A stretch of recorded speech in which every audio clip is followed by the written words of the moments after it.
One. Hey guys, welcome. I'm sorry about the delay there. I realized I put the draft up on the stream. I realized we were muted there for a little while. I was trying to get some things set up on my end. Didn't have everything ready to go. Got in here a little late. That's okay. That's okay. We're here now. Of course, it's me, Mr. Monstar. You guys were here with me yesterday, I'm sure. But today, instead of our man, the bearded legend, Mr. Ryline, needed a day off, we have Nemo here. A lot of you know Nemo. A lot of you seen him last split. Nemo, how you doing, man? Doing good. Excited for day two of the draft, and excited for this round two matchup between Tittles and Chuds. I think it'll be a good game. I know both teams had some decent showings yesterday. Did you have any thoughts on how either of these teams have looked, or any players that we should look out for? Yeah, absolutely. I mean, here's the thing. The games yesterday were insane. Right? I don't know if you watched any of the games yesterday that we had on stream, or if you saw the final standings. Like majority of the teams were, pretty down in either the 1 and 2 or 2 and 1 range. So a lot of even matchups. Some teams that lost early won some games. That's the beauty of Swiss, right? Everybody gets an opportunity to kind of win there, right? But in general, for these two teams here, you're looking at Tittles versus Chuds, and a lot of the players in this game are actually well-known players, right? On one side you have Leo, who was, in the previous, in one of our previous splits. You guys know him. He's also been on our cast a few times, so uh, that's always a good thing. Plus, Arist is on Tittles as well. He's probably in their jungle, I'd imagine. So you guys know him as well. Baguette Beatdown is also on that team. Someone you know, and of course Tittle. For those of you who are around the community, he's pretty well known here. And Jinstro, one of the goats, one of the admins of our group here, is also participating in this match.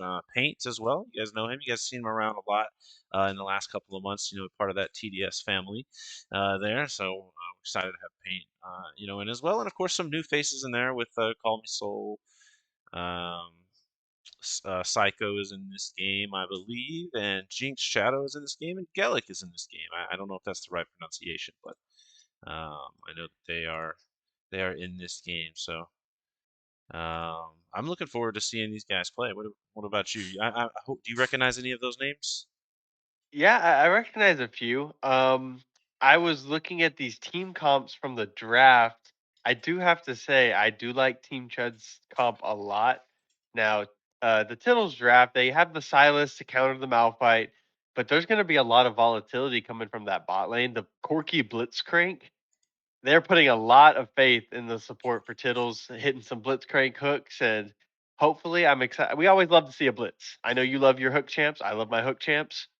We've got the Scion Malphite matchup in the top lane, kind of a nothing burger. Not much that's going to happen up there, but I'm looking forward to seeing directed cam leave us on this on this bot lane and seeing this Blitzcrank try to hit some hooks as we move in to the game. Now, as for where everyone's going role wise, I'm not fully, fully in the know, but I think that it depends on how this bot lane goes. Is the Blitzcrank going to be able to get some hooks? Are they going to be able to get this Corky ahead? Because the mid lane, you got Talia, Annie. Talia got the global pressure. Annie's a really good team fighter. So as far as side lanes, I think it'll be in the favor of Tittles. But really, you're just looking at getting that the Quirky ahead and keeping this Aphelios from getting to that late game scaling god that Aphelios can end up being. Yeah, I gotta be honest with you. I also do not know who. I have like a general inkling of who is in what roles just based on the players and what I know about the players, but I've seen some things. Like I think Yelk is playing top in this tournament, so there are definitely some other some people playing some off roles, I think, than they would normally play. So I'm gonna be honest, I'm not 100% sure who's on what role, but as soon as we get into the game, of course, we're gonna find out. Um, Exactly. with that being said, we What have we have a quick 40 seconds until the spectator delay is done, so I'm gonna mute real quick just to get everything set up. As you guys know, like I said, I was a tiny bit late to this, so give me just a moment, okay? I'm gonna get everything set up for the end game.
Yes.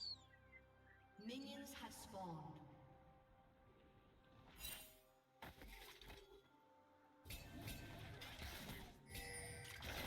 Go. All right, guys, and we're back. Sorry about that small delay there. I have the game up for everybody, though. I hope you guys can see everything on screen now. Now that we're actually in game, we can tell you who is on what role here. So we're gonna start there, right? It makes the most sense. We want to make sure you guys are familiar. We saw a little bit of action just now in the bot lane, but I think things are gonna slow down, hopefully for at least like 60 seconds. Though in these draft games, what we've seen yesterday, who knows? So real quick, Nemo, if you want to, man, tell me about the blue side, or the Tittles. Okay, well, obviously we got the Tittle holding up the top row on the Scion. We have the Silas Talia jungle mid combo being piloted by Ari and Soul. And then down in the bot lane, as we talked about a little bit in the draft, we've got Baguette and Psycho running the quirky Blitzcranks, a super aggressive lane as we see Psycho did take the Ignite, just trying to force some fights in this bot lane and get their quirky ahead. But looking at the red side, what are we seeing over there, Monstar? Yeah, so on the red side, we have Jinx Shadow in the top lane on Malphite. We have Jinstro on the Pantheon there in the jungle, and Annie in the mid lane. I'm blanking right now on who that player is. Give me a moment, I can actually find out. Um,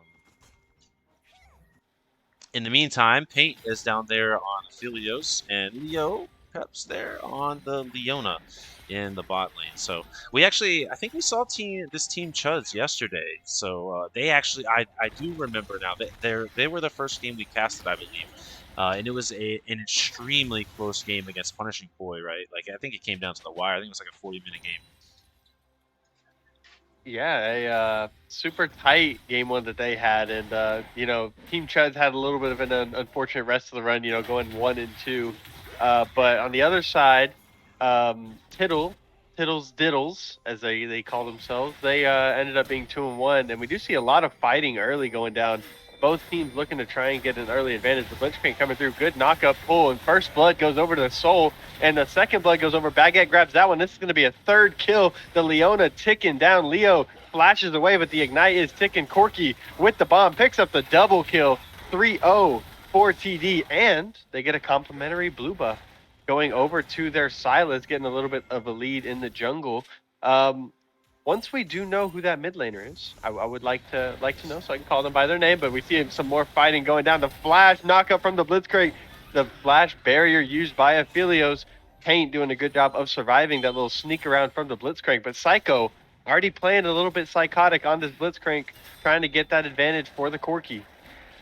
Yeah, so that is Gellick in the mid lane. That is the unknown player to us. The Annie is Gellick, as we see Philios getting a lot of damage off onto Blitzcrank there. Great snipe there in order to kind of stop some of the bleeding. That quick 3-0 for the side of Tittles. Oh, is Leona gonna get the kill? Oh, he's gonna go for it.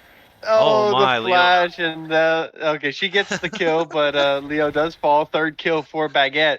Now 4-2 with a 2K gold lead for the side of Tittles Diddles, but you do get a kill on your Aphelios, who outside of your Malphite is the only person who hasn't died yet. You said Gillick is the mid laner? I think it's Gellick. I'm gonna be honest. I think it's Gellick. Gillick. Okay, cool. We'll call Gillick for the game. I'll try to keep that in mind. But kind of looking at both of these comps, who are you looking at to make plays, and kind of which team are you looking at to pull out in this early game? Well, look, I think in general, right here, I think the two junglers are kind of the two players you're going to want to watch out for in this game. You know, like we saw in the first game we watched with Chuds, Jinstro's impact on the map is so important for his team. You know, we saw it on his previous teams with the rock collectors and all of that stuff. But even in this draft, you can tell that, you know, he's always on the map making plays and impacting the game. But, you know, on the other side, the Silas, the Eris, you know, he's, you know, in my opinion, one of, if not the best jungler in our last split, in our spring split. So, you know, so that tells you what you need to know about him and how he commands the game and what he can do for his team. So I think that's a really important matchup to watch. And you kind of saw it early with the invade there that the blue side had onto the red side jungle there and got those 3 kills. I'm sure we're going to see some more, you know, team action coordination like that, especially, you know, since all of these teams have now played at least 3 games together, right? They all got 3 games in together yesterday, so you know, they're going to have learned a little bit about each other and a little bit about how each team plays, and I think that's going to come into play in this a little bit as well. Which team kind of connected, and which team maybe did. Yeah, we do see a play being made in the mid lane. Aris hits the grab onto the Annie, and I think that's going to be the second death for Kellic in that mid roll. We did see the Talia Soul kind of hovering the bot lane as we see Leona sending it in. Peyton Leo looking for some aggression. Aphelios is low. Corki W's forward. Baguette going to grab the kill on the paint, but Leo responds right back with the kill on the Corki. And now you have just a solo Blitzcrank trying to run away from a Leona, from a Pantheon, but Leona can CC you for 10 years. As it looks like the kill is going to go over to Jinstro, picking up his first one of this game. And we're at 10 kills in 6 minutes. We're almost at 2 kills per minute of this game going on. And I do love that the directed camera keeps taking us back up to top lane where there's absolutely nothing going down. But that is going to be the first Drake of the game going over to the side of Team Chud. Yeah, and that's a really good play by them. They got the kind of advantage they needed there to be able to push out that bot wave, and they were able to take the dragon, right? And that's an important part for the team that gets red side in these first selection situations. When you end up on the red side, you have that small tiny lick. It's not a huge thing. It's a tiny little advantage where you can prioritize the dragons easier than say the blue side. So I think that's an important first step for them. Obviously being down 2,000 gold this early is kind of rough, but like that can be. That mountain can be climbed really, really fast. I wouldn't even call it a mountain, to be honest with you. That might be like a road bump, that can easily be overcome at this point in the game. Yeah, and one growing concern that I think will be for Team Chud is that this Sion is up 30 CS. I mean, I know it's a Malphite, so the CS deficit doesn't really matter that much, but it's still not something you like to see, especially when the Sion's health starts to scale with that CSing, with those minion kills. I think this Sion could be a big problem because you're going to rely on your Aphelios to be able to kill him. However, Tiddles has done a very good job of making sure that the Aphelios has a slow start. We see 4 kills on the Corki to 1 from the Aphelios, a lot of aggression. The mid laner, Talia, is hovering down bot side, looking for any opportunity to try and make a play. As Silas dashes in, knocks up the Pantheon. Jinstro is going to fall. Arist picks up his first kill of the game, and we're looking at a 104 Silas jungle. Not exactly the start you want if you are Jinstro. And we see Blitzcrank hovering mid. Psycho looking for a grab, gonna just walk away. Gellick gonna dodge that pretty easily. No real concern. But it's like I said, the Scion's gonna be scaling, but the main thing, like you said, the junglers, this Silas is getting a big lead. He's got the 104 to the 120 as we might be looking at a dive on the bot side. Leo kind of lining it up, misses the Q from the Aphelios, but the Blitzcrank is here. Flash away immediately from Pain with the Moonlight Sigil to follow. Dash forward from Corki, gets rooted by the Leona. Paint's going to pick up one. Paint is not going to get the other one. Jinstro is going to grab that, but we do see the pressure that Pantheon can bring on the side lanes, and we were talking about the Silas having that early lead. I think that lead might be going away with the kill going over to Jinstro. Yeah, and that's the kind of thing they need. They need this Pantheon to be able to, make impacts in these lanes, right? Like obviously the Annie kind of the mid lane is down a little bit now. Paint actually on the Aphelios doing a great job. Currently up 2 CS and 2-1 and 2. So not I don't know what the gold is looking like right there. I can find out. Let's see.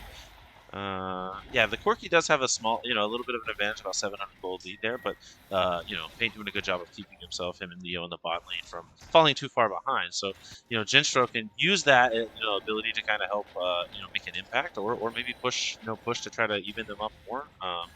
But yeah, I would look for this Pantheon every time that ulti is up to be making a play somewhere on the map. Yeah, and we do see the biggest gold discrepancy right now is going to be in that mid lane. Call Me Soul is doing a great job keeping the lead up over this Annie, not really allowing the Annie to be able to make moves. We do see the knockback come from the Talia. Leona rooted, stunned, forced to use the ultimate, but pulled back by Psycho. Soul on a killing spree, picks up the 3rd kill of the game, and just when you think you're out, you use your flash, you use your ultimate. Leo trying to get away, but Psycho says no and just pulls him right back, and that's going to be the 3rd kill for the Talias. We do see the root Hibbers summoned by the Annie, but the knockback from the Talia gonna keep Soul alive, and yeah, Annie just doesn't have that first item yet, not able to really do that much damage bursty, but we do see the potential. Talia did get burst down to half health just by a Lost Chapter and Dark Seal Annie. So I'm looking forward to seeing as the game goes on. As we see a pull from Psycho, the Leona. Leo might be on death's row once again. Aphelios trying to do damage. Paint trying to respond. The Sunflare comes down out of Leona. Corki might dive. Moonlight Vigil to follow. Flash away from Corki. Blitz gonna be a sacrificial lamb for his Corki. No, he's gonna be out. Psycho's free. The stun comes down from Annie, but Paint does secure the kill onto Psycho, who's gonna get his 4th death of the game. And both teams are just gonna trade supports and back out. Yeah, I think that's huge for the Aphelios. The more kills that Aphelios get, the faster he can get to these this 2 and 3 item spike. That Aphelios gets really strong at. The better for that team. And I think they did that. Kind of on their own. They didn't even. I don't think the Pantheon was really involved in that. So when this Pantheon, now that his ult is up, maybe as soon as this Corki and Blitz gets back to lane, can try to look to do something similar. We see it happening there. Yeah, Call Me Soul with the big knockback onto the Aphelios. Silas goes in. Aris sees an opportunity here, and the shutdown goes onto Leo, but followed up. Ari slays Paint, and down goes the Pantheon. I think the Leona is soon to follow. That's going to be a double kill for the Corki. 7 kills on Baguette Beatdown, and that I'm not going to get tired of saying that name because it is a beautiful name. But they're seeing plays, and the Chuds they're trying to make these plays happen with the Global Ultimate, with the Pantheon, just sending that Leona off cooldown, trying to make plays happen, and just not seeing much success with it. We did almost see a solo kill on the top side for Jinx Shadow. I think Tittle might be getting a little ambitious with trying to fight under the Malphite's turret, but looks like first tower is going to go over to the side of Team Chuds. Corki gonna secure that as he rockets forward in the pool. Comes down, Baguette on a rampage, but he's going to fall as the Annie on the wraparound drops Tibbers on his head. Leona picks up the kill onto the Corki, and it's just Aris versus 3-4 if you count Tibbers. And looks like the Psycho pool did not go as well as they imagined, as the double kill goes over to Leo on the Leo, who now has 5 kills, playing more of a attack damage Leona than a support Leona. Yeah, absolutely. 5, 5, and 5. And here we go. This second drag. It looks like they should be able to get this dragon pretty easy. There's a TP coming in from the side on the top lane. Malphite is almost here, so this is going to be kind of tough for red side. Pantheon is really low already, and already Sion right on top of that Pantheon. He's going to die really fast. Dragon is taken by the red team. Oh, and Malphite is here. Pantheon able to kind of stay alive. Sion in the middle of everybody, but Aphelios has arrived. Yeah, great job by the red team. They were able to kind of take this Sion down, take the Blitzcrank down, secure the Dragon. I honestly, I was kind of amazed at that happening. I kind of thought the blue team had a big advantage there, but missing that damage, I guess, from the Silas there. Yeah, no, as soon as Blitzcrank hit that pool, I thought, oh man, I think that Tiddles Diddle just won that fight, especially with the Sion coming in. But they weren't able to. Not only did they not get the Dragon, they also lost the ensuing fight. They traded 2 for 1, I believe. Yep. And if you're Jinstro, I mean, you're 3-3-3, not exactly the start you wanted, but your team has 2 dragons, and you're using your global pressure to keep your bot lane in it. Now, Leo does have most of the kills on your bot lane, but still, 4 kills onto the Aphelios is not bad, as Leona's sending it in. Leo looking for something, hits the Rue, hits the Sunflare, and Aphelios is just going to be free-firing the pull from Psycho, forces the flash away from Paint. Leo on a killing spree, grabs his 6th kill of the game as Baguette grabs his 9th, and we did see Pantheon coming in. Here's the Silas. Aris is here, but that Leona is low health. Annie here to follow up, and I think that might just be a dead Silas forced to dash away. Baguette still has a lot of health, and Sion is here. The Tittle looking to make a play. 10th kill going over for Baguette. The 11th kill going over for Baguette. Grabs him a double, and Silas is still alive. Aris still fighting, falls to Jinx Shadow on the Malphite. Corki looking for a triple, and that is going to be the triple kill going over to Baguette Beatdown, picking up his 12th kill in 15 minutes. We are almost at a 1 kill per minute pace just for the 80 carry of Tiddles Diddles. A lot of action. A lot of Yeah, action going on. yeah, I was going to say that was. I mean, these you know, it's the same thing we saw yesterday. I don't know what it is. These teams, man, like they just want to fight. They do a lot of fighting. They want to fight, and I love it, man. I think it makes for some really great games to see. A lot of back and forth action, and the red team, you know, despite being down a little bit of gold here, is up to 2 dragons, and I think they're still well in. You know, this game could still be well in their face. Of course, like you mentioned, 6 of their kills are currently sitting on their Leona, but that means that Leona is going to be a little bit bigger, a little bit faster, right? You know, I guess. Yeah, it's not the end of the world. Ideally, you'd want that to be on Aphelios or Annie or something like that. But, you know, here's the thing. No matter where that gold is, like those dragons, if they can get them stacked up to 4 and get that soul, those permanent stats, they're going to be in a good situation. Yeah, 100%. And we see that I'm just going to start calling them TD because Tiddles Diddles is a little bit too much alliteration for my liking. But the solar flare does come down. Leona eing in, and I think that's just a dead Talia. And that's going to be a shutdown going over to Pain. That's actually huge. And I was just going to make a comment that I feel like every single time Leo has those abilities up, he's just immediately clicking them to the nearest player from TD. The aggression from Team Chud is actually pretty fun to watch, as we do see a mid T2 going over to the side of TD as the Scion is just ignoring the Annie pretty much and just hitting the turret. But the pull comes from Psycho, and the Blitzcrank makes another play as we see the Pantheon just get absolutely deleted. Tibbers is summoned, but that Tibbers is going down very quickly to Baguette Beatdown, who picks up his 13th of the game. And I'll be honest with you, Monstar, we might see a 30-kill game out of this Corki because he is hot, and this Blitzcrank is hitting all of his hooks. The Pantheon just really can't play the game. Jinstro getting caught out a little bit by virtue of Psycho's Blitzcrank.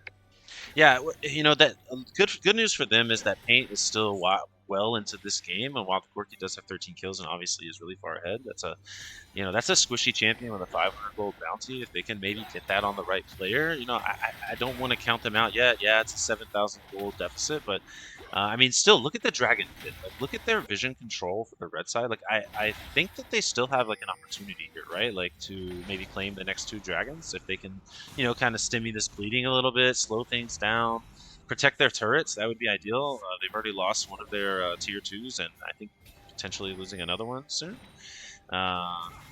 If they can do that, you know, they can make it back in this game. They need to just kind of play around this Aphelios.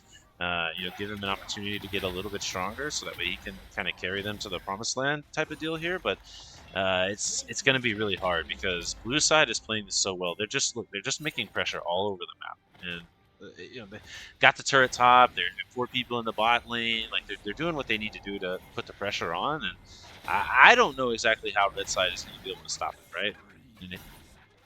Yeah, we do see a play coming down. Looks like Paint is trying to make a play onto the Scion, doing a lot of damage. That Scion is getting deleted. Tittle might fall, but looks like he's going to get away, able to ultimate away. But like you said, the hope is Drake stacking. Now they do try to make that play top side. They give up the 3rd Drake, first one for the side of TD.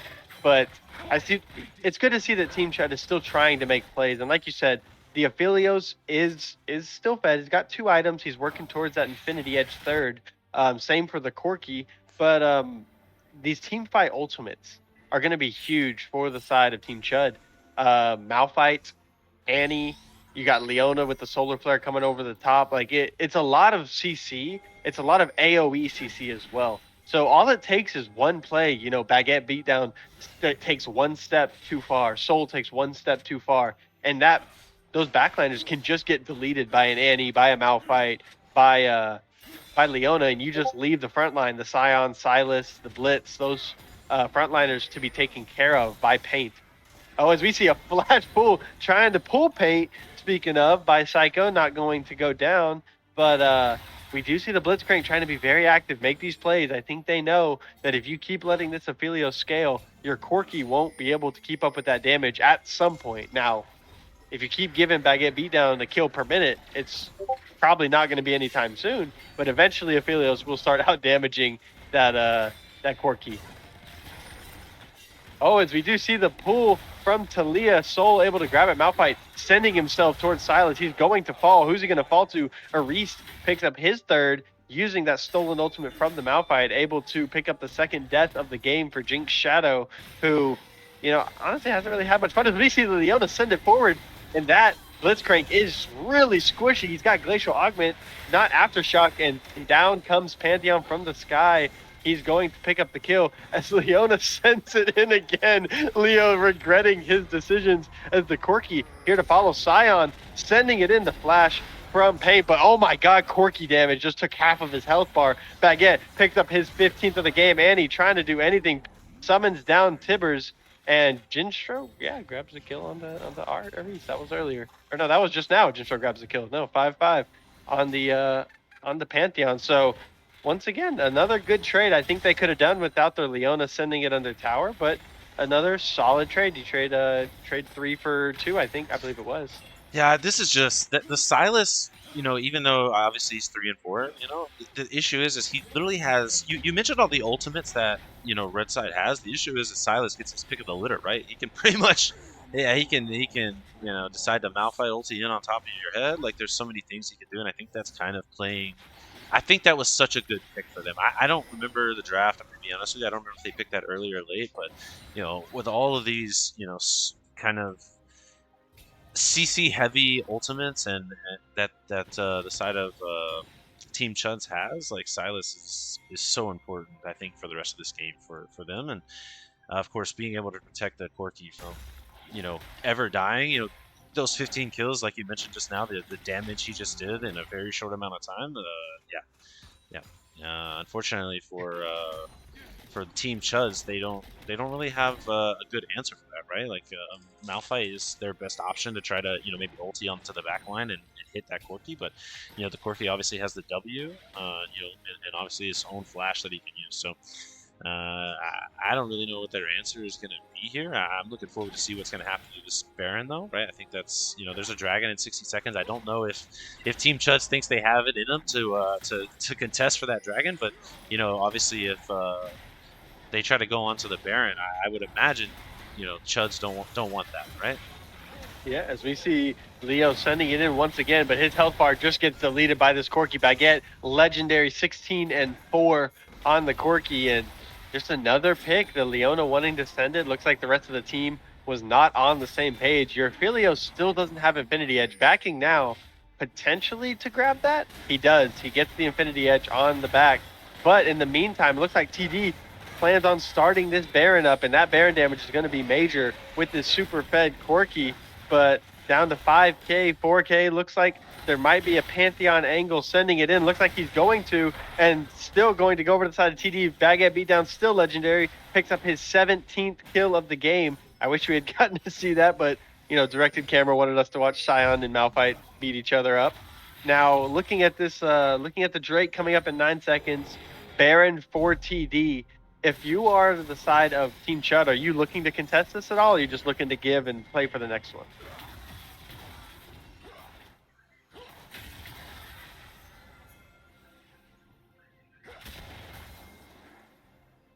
Well, it looks like they aren't looking to contest. They're looking to get some gold onto your Annie, looking to just try and kind of stop the bleeding. Maybe making a bit of gold back, like you said, on this Annie, but not really much else going to be happening around the map, as TD looks like they do have a solid grip on this match, up almost 11,000 gold. Most of that still being on the Corki, but it looks like the game plan is going to be kill the Scion. Looks like he's on the retreat. Pantheon looking for a W in. Jinstro trying to get in range, but doesn't look like it's going to happen. It is. Are they going to be able to shred the Scion before he gets to tower? Tibber summon and everything used onto the Scion as the Malphite is just getting destroyed under tower. Another Blitzcrank pull. Psycho picks up the kill. Not Psycho picks up the kill. Baguette beat down. Picks up his 19th. They got to get back quick. Oh, no. Yeah, it looks like it's the end of the game, end of the line for Team Chuds. They do dive in on the Blitzcrank. Gonna be able to push them back a little bit, but no members of Team Chud can die, or else they will just lose this game, as both turrets fall. Moonlight Vigil comes out of the Aphelios. But the Aphelios ult stolen by the Silas, and the flash in for the Blitzcrank, looking for the full. Not gonna be able to get it, but the flick back and beat down legendary. Picks up the Aphelios, a double kill again. 21 kills for the Corki, and that's going to send Diddle through to the next round at the expense of Team Chud. Absolutely insane game by Baguette beat down there, and I feel for the side of Team Chuds, dude. That bot side had such a good had such a good like early game, like Paint and Leo. That the aggression that they had on the Aphelios and Leona combo was nice, but at the end of the day, the Corki just picked up so many like I don't want to say free kills, but so many early kills and was able to get so far ahead. And by the time you knew it, that Corki was hitting you for half your health bar with one with one auto attack, Yeah. right? So it's just tough, man. It's really tough. To see, but as you said, Tittles moves on in this one. Ari, the Tittle, Soul, Baguette Beatdown, and Psycho. We're gonna see them moving on in this draft tournament. And honestly, I'm really excited after that game. Right, like they played it really well. Obviously they realized early that they had a Corki that was kind of far ahead, and they played around it. Right, they did what they needed to do to keep him alive in these fights. Only 4 deaths across the entire game. Right, and I think it. Unfortunately for Chuds also, Leo picking up those 6 kills. Wow, obviously securing kills is fantastic. You would hope those kills maybe go on to one of the other carries, so they kind of are able to keep up with Corky. But at the end of the day, Tittle's moving on, man. Nemo, what do you think? Like, how do you feel after seeing that? You think this team right here, the Tittles, has an opportunity to win the whole thing? It looked good. I do want to highlight the Soul played very well out of the mid lane, hovering down to the bot lane a couple times, hitting a lot of big pullbacks on the Talia. But I thought everything looked good. I think that they need to keep Psycho on an aggressive support, something he can make plays on, like the Blitzcrank, like the Leona. I know he plays a lot of Morgana as well. So maybe looking something like that. If they can keep Baguette beat down just chugging along, keep pushing out 20 kill games. And I don't think that they're going to be losing many games in this draft tournament. So I'm excited to see moving forward what they're going to do. And I think it'll be a good game. Yeah. With that being said, we're gonna take a slight break while we figure out what our next game is gonna be. While we're here, I might as well let me pull up the bracket real quick. Let me see if I can do this. Let's see, the archives, lol.com. For those of you who aren't on it, you should be on it. It's a fantastic website. It shows you everything you need to know about this event and other events that we're going to do. But let me pull up the bracket here and yeah, you should be able to see. I think I have the bracket on screen now. Uh, you guys, you guys should be able to see that. It looks like so far we have Punishing Poi beating Yorick Astley. So good there. And of course, Tiddles Diddles did beat the Team Chuds here, so they're going to get to move on. But I think we may be waiting on the Raiders that came against One Trick and Crow's Nest versus No Dragon Secured. So with that being said, I'll leave the bracket up here, guys. I'll refresh it a couple of times over the next few minutes, but we will be back no more than 5 minutes, guys. Stay tuned with us. We'll have the next game loaded up here shortly.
All right, guys, we are back, and we are, I think, still waiting on one game to finish. But in the meantime, we can look at what else is going on, what all has happened. We can look at some of the stats. We can see some of the cool stuff going on. So while we're doing that, me and Nemo are gonna walk you guys through some things. Nemo, first off, what do you think this Raiders? That I don't know if you even know anything about these two teams. So which one do you think is to come? Just even if it's based off their name. I'm picking the Raiders because that was the name of the mascot of my high school. So the Raiders. I mean, No. the only Okay. reason. All right, all right, all right. Well, we actually saw One Trick Ponies on stream yesterday. They had a really good game on stream. I don't quite remember if they ended up winning or losing that one, but I do know we did see them on stream pretty early on, and it was a fun game. We had three fun games, so I know they were in on a fun game. So you never know what can happen. Just look right up here for those of you who don't know. For those of you who were here yesterday, if you remember Crow's Nest, let me just show this. Let me just show this. Crow's Nest, 3-0 yesterday. All right, 3-0. No Dragons secured. They went 1-2, and they are the ninth seed. Actually, they ended up as I think the eighth seed, maybe. All right, just based on some tiebreaker things. This doesn't have the accurate tiebreakers in here, I believe. But regardless, right? They ended up as the eighth seed. All right, they won against the ninth seed in the first kind of play-in type of rounds. Okay, and then they ended up beating Crow's Nest in the last round. That's the beauty of the best of ones, man. You never know what can happen. Yeah, it all comes down to drafts. It comes down to who plays the better game. Like we just saw, Team Chuds came out. They had a good game plan and everything, but you can't account for a 20 kill Corky. So anything can happen in the best of ones. Yeah, absolutely. And let me do a quick refresh. Let's see if we have an answer for the next game yet. It doesn't look like we do, but in the meantime, let's go over here to the player stats. All right. If you guys haven't been, if you weren't here yesterday, you didn't see our man Mega. Kind of the goat. When it comes to doing this thing, apparently, because he put together one of the coolest things that we have, has all sorts of fun things you can do on here. Okay, so first thing is we're going to go in here and sort by O score. We're going to look at who's kind of still leading the pack. And when you look at the leading here, of course, Crow's still up there. I don't know if this is accounting for the loss that they just had or not. It looks like they're 3-1, so I think it does account for the loss that they had. So despite losing, my man is still number one in the overall score.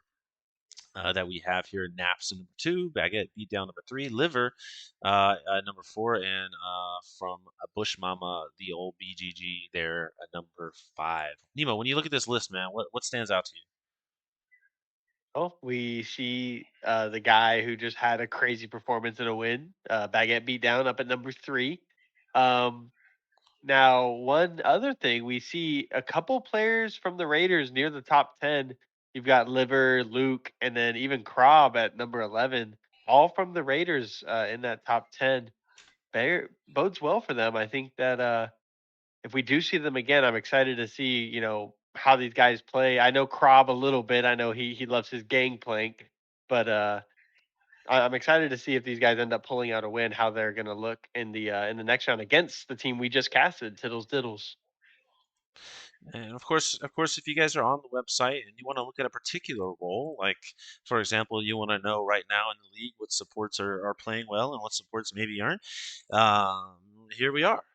You've got Logistics Max Win, number one in the overall score. So, absolutely crushing it in the sport role. And as you can see, maybe we look through here, a lot of these supports. Uh, I mean, to be honest, I don't know the formula or whatnot, but I just want it to be shown. It's clear that you can be support. You can still have a high overall score on this. KDA is 12.4. My man is going absolutely insane. Of course, we see Zeph in second, Stone Roses, Leo, who we just saw. My man, one of the goats over there from the TDS realm, in fourth. We can pop over to ADC, right? We can look at Paint and Baguette Beatdown, for example, two in our last ones. Two of the top four ADCs Paint someone I know, from the TDS organization, and I've watched go through some tryouts and do some different things. An absolutely incredible player, right? Unfortunately, ran into the Baguette Beatdown in the last one, who played the absolute game of the draft so far. I don't know if we've seen 20 kills so far in this. Yeah, I honestly couldn't tell you if we have or not, but one thing to note with the upset of No Dragons Secure is that I do know their ADC. I know Monkey. He was pretty good in the last split. I believe he made it to semifinals and was pretty strong every for his team overall. With the big upset from No Dragons Secure, do you think that they could potentially? I know it's best of ones, but do you think they could potentially win it all? Think that's the team we could be looking at? Well, let's. You mean No Dragon Secure? Yeah. Oh, absolutely. They just beat Crow's Nest. And even if they did, man, I honestly think in this draft, just the way things are done, any team could have won. I really think the winner of that last game, Team Chuds or Tiddles, whichever team ended up winning that one, I think they have a good shot of winning the whole thing. Because I thought that game was a lot of fun. Obviously, there was a moment where, Chuds kind of got a little bit behind there and Tiddles was able to race out in front. But I think the same thing could have happened the other way. So to be honest with you, I think any combination of team here could win. But I do think that No Dragon Secure have a good chance. The only thing is, they are up against Punishing Poi in this next game, and that is a tall matchup, right? That is a tough one, right? We just saw Naps, who was from that team, number 2 overall scorer in the game. They have Yelk on their team, a player that a lot of us know and a lot of us love. We see a lot, and the crazy thing is they have this guy Dan in the top lane. I've seen 2 results of 2 of their games now. We saw him on stream yesterday, just go absolutely nuts. And then apparently just now he just went crazy in their last game up against Yorick Astley. Played really really well. I think he was like 9-4 or something in that game. That team right there, they have a lot of firepower, and I think, in my opinion, Punishing Poi will be the team that wins it all. But No Dragon Secure could take them down. They just took down Crow's Nest, so the only team that beat Punishing Poi yesterday. So they definitely could.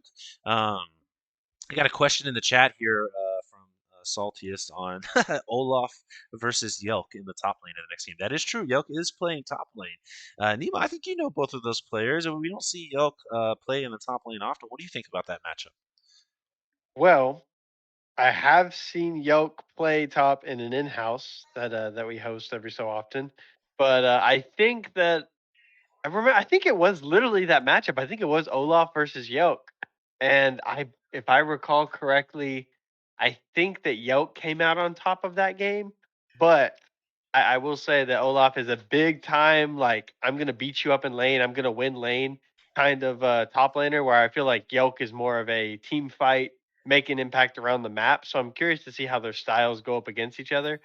And honestly, I'm ready for it. I'm ready to watch it. I think it'll be fun to watch in this No Dragon Secure Punishing Poi game. But I did see that One Trick Ponies did pull out the win over Raiders, so that I might have caster cursed the Raiders, but One Trick Ponies through to the semifinals. Yeah, I saw. I literally, it's updating. I guess I don't know if you guys know this, but I don't even need to refresh the screen. I guess it's live, so it updates live as it happens. Uh, but yeah, One Trick Ponies, they do move on. That is the 6th seed. See, this is the thing, right? This is the thing. Look at our finalists here. We have the 8th seed, the 6th seed, the 5th seed, and the 2 seed, right? From the Swiss event yesterday, dude. That's what I love about these draft events, man. Uh, anybody can win. So then the follow up to my question is, yeah, even though we both know anybody can win, out of these 4 teams, who are you picking to win Yeah, overall? it's like I said earlier. I think Punishing Poi, ultimately, just based on what I've seen, the gameplay I've seen from them, between Yelk there and the rest of his team, they do such a good job. They actually are one of the teams that spent some time before the event started. They at least talked and played together a little bit. So I honestly think that's going to be the team that wins. But what about you? Who do you think? I want. Oh, not I want. I'm taking No Dragon Secure. I love an underdog story. They went from the play-in game, beating Filled, and then takes out the number 1 seed. They're on a Cinderella run right now through this bracket. I think No Dragon Secure can keep it going, and hopefully they can punish Poi and get Yelk up out of this bracket.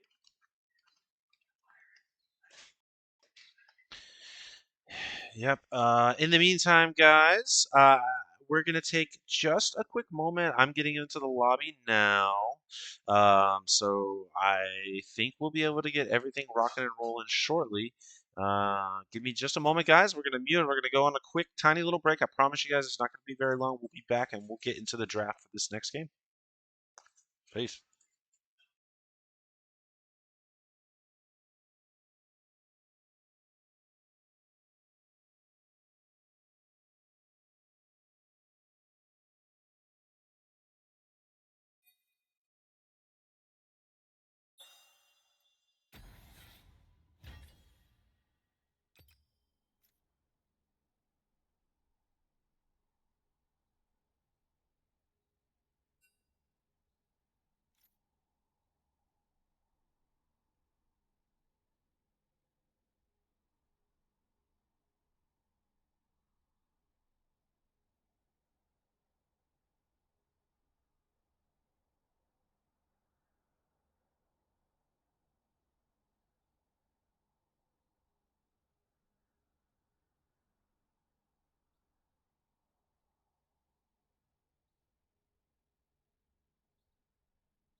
And welcome back, everybody. We are here for the second game of the night, the semifinals in the Archives Draft Tournament that we are hosting this weekend.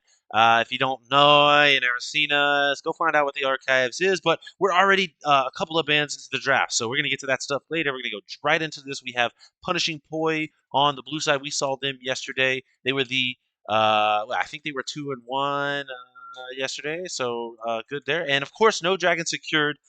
We did not get to see them yesterday, but we are going to see them today as they took down the number one seed Crow's Nest in the last round. They are on the red side. We already have two bands locked in. Nemo, talk to me about these bands. Well, we're starting off with a Twitch ban, which is always a good ban against my man Monkey. He says it himself. If you don't ban Twitch, it doesn't matter the team comp. He will play it, and he has a pretty good Twitch. We did see it come out in playoffs and have a pretty big impact. But other than that, I mean, you've got the Diana, great team fighter, lots of dive, can be played mid or jungle. With the Yone, who's a good side lane pick, just kind of annoying to play against a good Yone.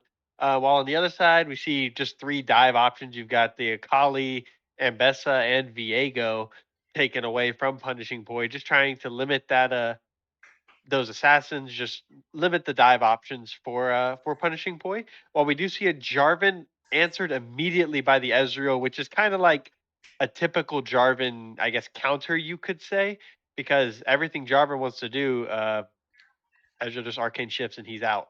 There's not really much that the Jarvan can do to keep the Ezreal locked down unless you wait on that arcane shift to come out first. And then we see followed up by another champion that can just kind of get away from Jarvan, the Naafiri. We do see if this Naafiri is going in the jungle, then we already see our jungle matchup. What are you thinking about the jungle matchup of Jarvan and Naafiri? Well, I think it's two contrasting styles, right? Like Jarvan obviously wants to spend some time in the team fight kind of concept there, and I think the Fury wants to focus on getting some of those picks, getting some of that damage off, and finding those kind of ones and twos, maybe those little skirmishes in the side lanes or in the jungle, right? Where Jarvan wants to coordinate more around the objective. So it's interesting. I'm a big fan of Jarvan. It's I play a little bit of jungle. That's one of the champions I play in the jungle, so I kind of lean towards the Jarvan. And as we see the Vayne locked in for the side of no dragon secure at a high damage, kind of high octane ADC there. Kind of with the Q, able to kind of survive on its own, similar to Ezreal, just a little bit. Of course, a lot of Vaynes be using that Q super aggressively as opposed to a runaway tactic, but nonetheless. Yeah, and Oh, I the mean the Millie. Vayne. The thing is with the Vayne lane, if this Vayne is going bot, because it could still be a top lane Vayne, they did nerf a little bit of the power of the top lane Vayne, but it still could go top. So it is kind of a flex pick. The thing is, into Ezreal not, you have the Milio to help back you up with the poke of the Ezreal, but it's going to be pretty hard for Vayne to lane. I mean Ezreal kind of outranges you at every opportunity. And if the Ezreal plays it correctly, the Vayne's not really going to get that much space to be able to come up and farm that wave. And then just to add an addition, another thing you have to dodge is that Nautilus hook. I know you, my good sir, are a connoisseur of the Nautilus support pick. And I feel like seeing a short range AD carry in Emilio isn't the Nautilus kind of licking his chops here. Yeah, I kind of agree with that. The only issue is that I'm a little biased on this here. If you know that I love Nautilus, you probably also know that I don't love Ezreal. So, not my favorite combination here. Obviously the Nautilus kind of a good partner to the Ezreal. If you land that Q, it kind of locks them into place. You hit your ultimate, it kind of locks them in place. Plus the slow with the E, of course, allows you to kind of catch some of those people and make Ezreal's job of landing those WQ combos a little simpler. But at the same time, right, Vayne, you mentioned being short range, but also slippery, right? Of course, Milio, the goat of kind of the counter engage there. So, I do love the Nautilus, but just because the Ezreal is the ADC, I'm going to kind of say that the Vayne and Milio, if it is Vayne bot lane, is for me the better combination here. Yeah, I see what you're saying. I do remember that you dislike Ezreal. I remember locking it in one game when we were duo queuing, and you weren't the happiest about that lock. But the Hey, I'm I pretty sure we think won that that game because I think we're undefeated we together. we did win that game, and it's because I played Ezreal that we won that game. Anyways, the Oh goodness. the the Naafiri in the jungle and Jarvan are both very good early game junglers. They're both the Neferi wants to pick up a kill, wants to pick up two, start snowballing the game. The Jarvan is going to want to do the same thing, but instead of getting a kill or two, he's going to want to get his laners a kill or two. We might see an early gank in this bot lane because Ezreal Nautilus should have pressure into Vayne Milio.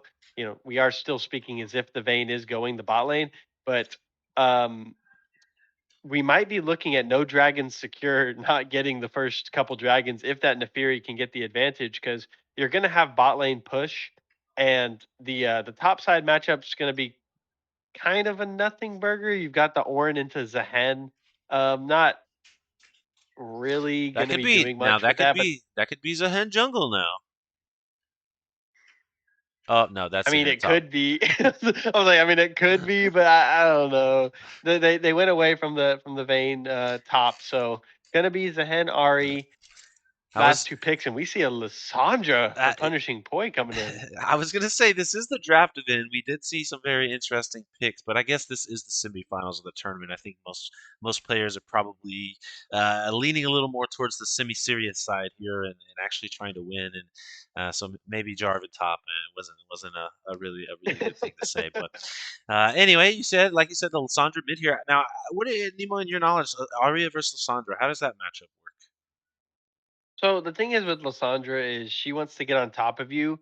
She does have good tools to be able to dodge the Ari taunt. But when it comes to getting picks, I feel like the Ari really spikes hard at 6. Once she gets that ultimate, she's able to make plays. Lissandra will be a little bit better early, but then as we get into later game, I think that the Ari pick potential is going to be a little bit better than the Lissandra's. But in team fights, I mean that Lissandra ultimate, it can just stick somebody in place and hold them there. I like both picks personally. I'm more of a fan of Ari. I think she's just a little bit better right now than the Lissandra, but overall, I think that Punishing Poi is doing a really good job. They're going to be playing towards that bot side, towards the winning bot lane, and the Neferi trying to get a snowball going, get some ult resets. And on the side of No Dragon Secure, you're just kind of playing for scaling. You really want this Vayne to get going because she will shred the Orin and the Nautilus. You just can't let the Lissandra get on top of your Vayne. So in this, I kind of like Punishing Poi's draft a little more. What about you? You know, I'm going to be honest with you. I think the first four picks for No Dragon Secure, I'm a big fan of. Right? They locked in the Jarvan, they locked in the Vayne, they locked in the Milio, they locked in the Zahen, and I was feeling pretty good about it. The Ari feels strange though because when you look at the side of Punishing Points, who is this Ari going for? Who are you trying to charm? Right? You can't charm the Ezreal.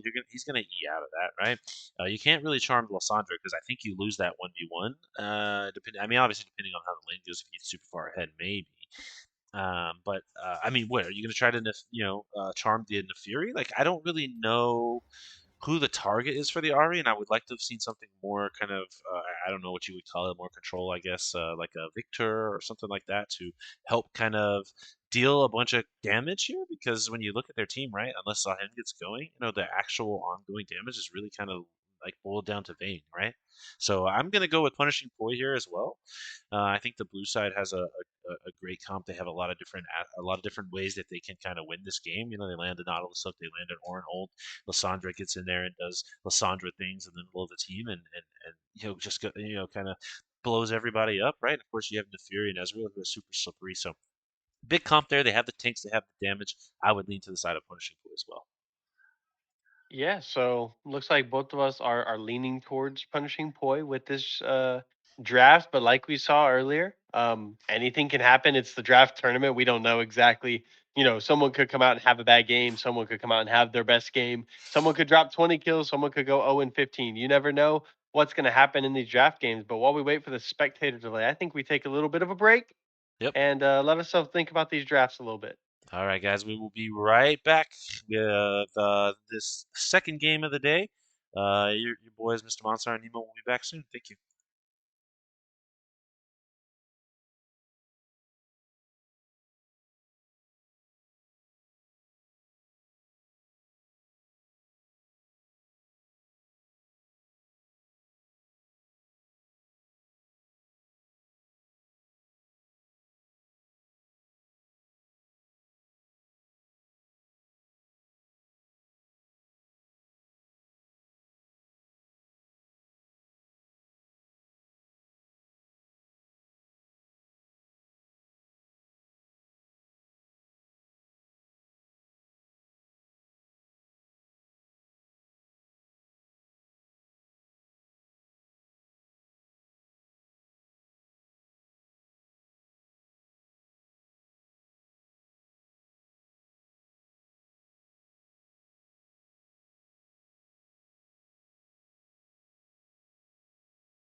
And we are back again, guys, with game 2 of the night. Now, this is actually the semifinals of the playoff portion of our draft event.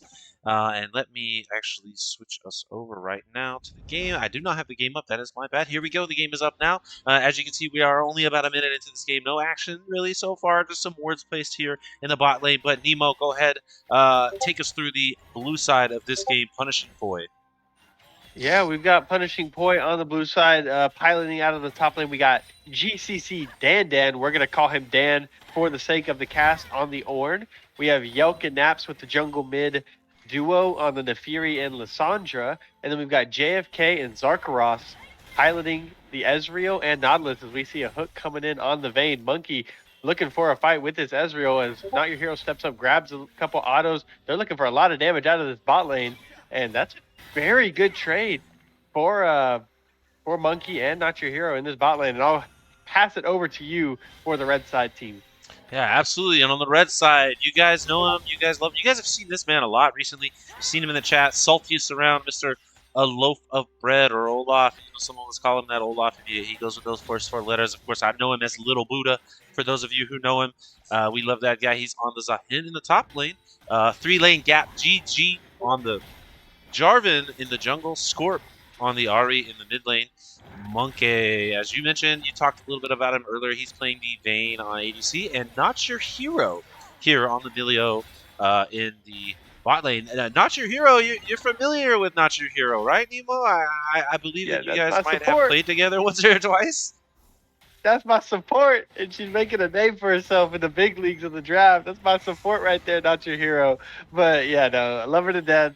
She's I saw she was subbing and I was excited to cast. I know we talked about it a little bit off of the stream, but I'm excited to see what she looks like, especially along with one of my favorite ADCs to watch. I love how aggressive Monkey plays, and I think this is going to be fun as we see a hook coming down from Zarkaros looking for another trade. The push away from Vayne. Ignite does come down, but not going to be able to do anything other than take some health away from the Vayne. And not too bad in the bot lane. We've seen a couple trades go either way as we see some fighting up in top. Dan dashing towards trying to get the knockup onto a loaf of bread, but it looks like it might be a solo kill the other side. We did see the Ignite come down. The Brittle hit, the flash away, flash to follow. Zahin does have passive. He picks up the first blood. Is he going to be able to get out? Yelk is coming, but on the other side, 3-lane gap makes a play down bot. The flash in from the Vayne. Monkey going to pick up the first casualty of this bot lane. Down goes Zarkaros as we see on the alternate side, a loaf of bread falls to Yelk on the Nefiri, and it's turning out exactly as you said. As we see the Sandra dash in, gets charmed. Scorp looking for the solo bolo. Naps on the runaway. Ignite taking on both. Yelk flashes in, hits the W. Scorp able to flash away, gets the kill, and Yelk picks up his second of the game.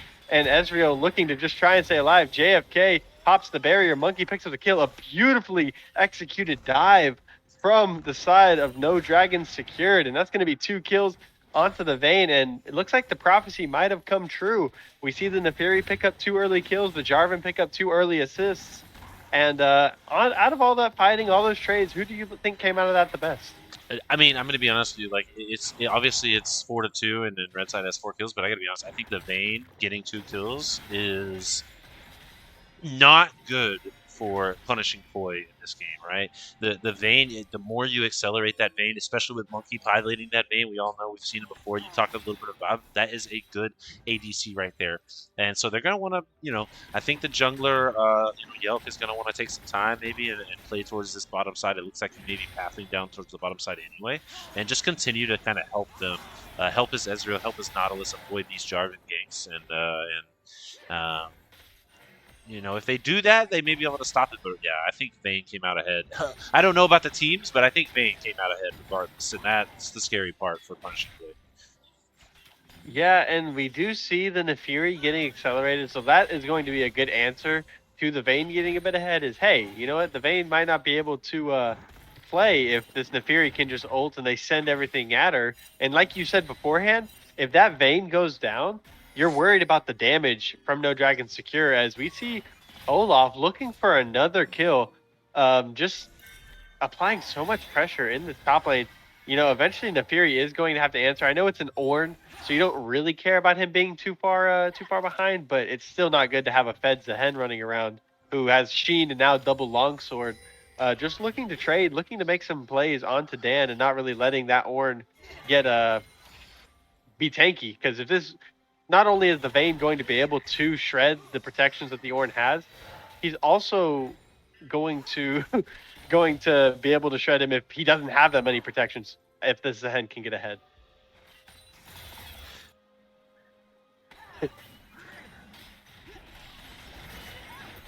But we do see some more fighting. I believe the hook came down from Zarkaros, but the Condemn pushes the Ezreal away. The Ignite ticking, Monkey's going to be able to live again. Doesn't even have any of those summoners up, either of them on the bot lane. The only summoner up in bot is going to be Flash on the Milio. But looks like the ball comes down. Milio looking to trade with the Ezreal, not really letting JFK get comfortable in this lane, just constantly applying that pressure. And every time the Nautilus hook comes in, it seems like the Ezreal is coming out worse for wear than the Vayne is. I fear that the lane's kind of going how you said it was going to go. The Vayne and Milio playing a little bit of range, and the Ezreal not really able to do damage through that wave. As we see a dive might be formulating, not really going to go down. Yeah. Uh-oh, here we Yeah, go. you don't have to Fury on dive. top lane. Oh, goodness gracious. Zahen does get a lot of health back, but that is just a lot of damage coming from that Nefiri there. That is going to be 3 kills over to Yelk. Yelk also up 20 CS. So this jungle for the blue side, they really need to play around that right now. That is kind of their saving grace there. It's going to be the one that is able to kind of guide them through the rest of this game. What do you think this Nefiri should start focusing? His kind of advantage here, up 3-0 now. Playing really well. Well, I was gonna say they're setting up for a dive and they canceled out on it, but you don't really have to dive if the Zehen just walks to the middle of the lane and gives you a free kill anyway. We see the flash hook trying to come out of Zarkaros, looking for a play onto Scorp, who did use the charm already, not able to get that out. But I think the Nefiri needs to start looking towards this bot lane because a Vayne with an 8 CS lead isn't big, but she also has the 2 kills, and obviously the Milio's not going to leave her side. So the Nefiri might want to start looking down. As we see the tumble come in, Monkey looking for a play, able to avoid the Nautilus hook, and Exhaust does come out with the Condemn into the wall from Monkey, pops the barrier. Nautilus ult comes up, knocked up the Vayne, but Jarvan is here. Jarvan with the EQ looking for something, not going to be able to find it, and you're going to be still pretty happy with that Exhaust use from the Nautilus, trying to find a play onto Monkey, still not able to, but Lissandra is here. Naps looking for a roam down, as well as Yelk. The hook barely pixel misses from Zarkaros, looking for the play, and once again we go back to top, and Dan is just getting whooped by this Zehen, not really able to do much from the side. As we see the Hex Flash out, Condemn follows from Vayne, looking to make a play. Lissandra hits the ultimate onto Scorp. Scorp low. Here comes the Nefiri, and that might just be a 4th kill for Yelk. Yelk on a rampage. Hook comes in from Nautilus, and the Vayne forced to flash. Picks up the kill. Monkey on a killing spree. Ezreal, Arc. Oh, the ultimate misses barely, and now he's in a 3v1. He doesn't have Arcane Shift up. Looking to try and get it. Looks like he's going to try and trade onto the Vayne. Not really going to happen. Going to be a kill going over to the Jarvan 3-lane gap. Picks up his first kill of the game, gonna push the wave for his AD carry, and I don't know about flashing in there. I think I might have flashed away and then Arcane shifted because it should have been coming back up, but that's gonna be a 3rd kill and an assist going over onto the Vayne in exchange for the 4th kill onto Yelk. Yeah, and that's they may be feeling good about their Vayne being 3-0. Like I mentioned, that Vayne getting ahead is nice. Jarvan did just pick up a kill, but that 4-0 Nefiri, man, that is up 30 CS too. Look, 88, leading the game as a jungler in CS right now. Yeah, a 30 CS lead on Nefiri is not normally something that you see, especially because Jarvan is a pretty fast clear jungler. We did see Hex Flash come out from Zarkaros. Not really going to be able to look for a hook, just drops an emote and sending his way back to bot, leaving JFK to soak up some solo XP. They're kind of falling behind a little bit to this Vayne, and just going to be looking to apply some pressure. Hero hits the nice little ball, knocking Ezreal back. And like I said earlier, they're just not letting JFK play the game. At every opportunity, it's Vayne's tumbling in, hitting him with an auto, or Milio throws the ball, knocks him back. He's not able to just freely farm the wave. And honestly, if you're the side of punishing Poi, you kind of want to look elsewhere. You want to look towards this Lissandra matchup and just keep that 2-level lead on your Nefiri up. Yeah, the good news is, well, the bad news is now they were just only down like 6 or 7 CS, and all of a sudden it's a 14 CS gap there with the Vayne and the Ezreal. You kind of called that out a little bit, but I think the good, for like what I was gonna say for JFK on the Ezreal, the good news for him is we saw Ezreal multiple times on stream yesterday, and every time we saw the Ezreal, he was down early and then made a pretty large impact as the game went on, which it's kind of strange. I feel like Ezreal is kind of a lane dominant champion. That's my experience with Ezreal ADC. It's kind of putting out a lot of damage early, but that's not been what we've seen the last couple of days. And I'm interested to see if they can do that here. And they're going to need it, right? Obviously we talked about how they have a lot of sources of damage, a lot of sources to kind of play this game. Win these team fights, and I think Ezreal is a big part of that. And he's going to be needed. So they're while they don't necessarily want to put a lot of attention on it, try to maybe turbo get this Lissandra ahead. So the Nefiri has kind of a partner in crime. When these team fights start.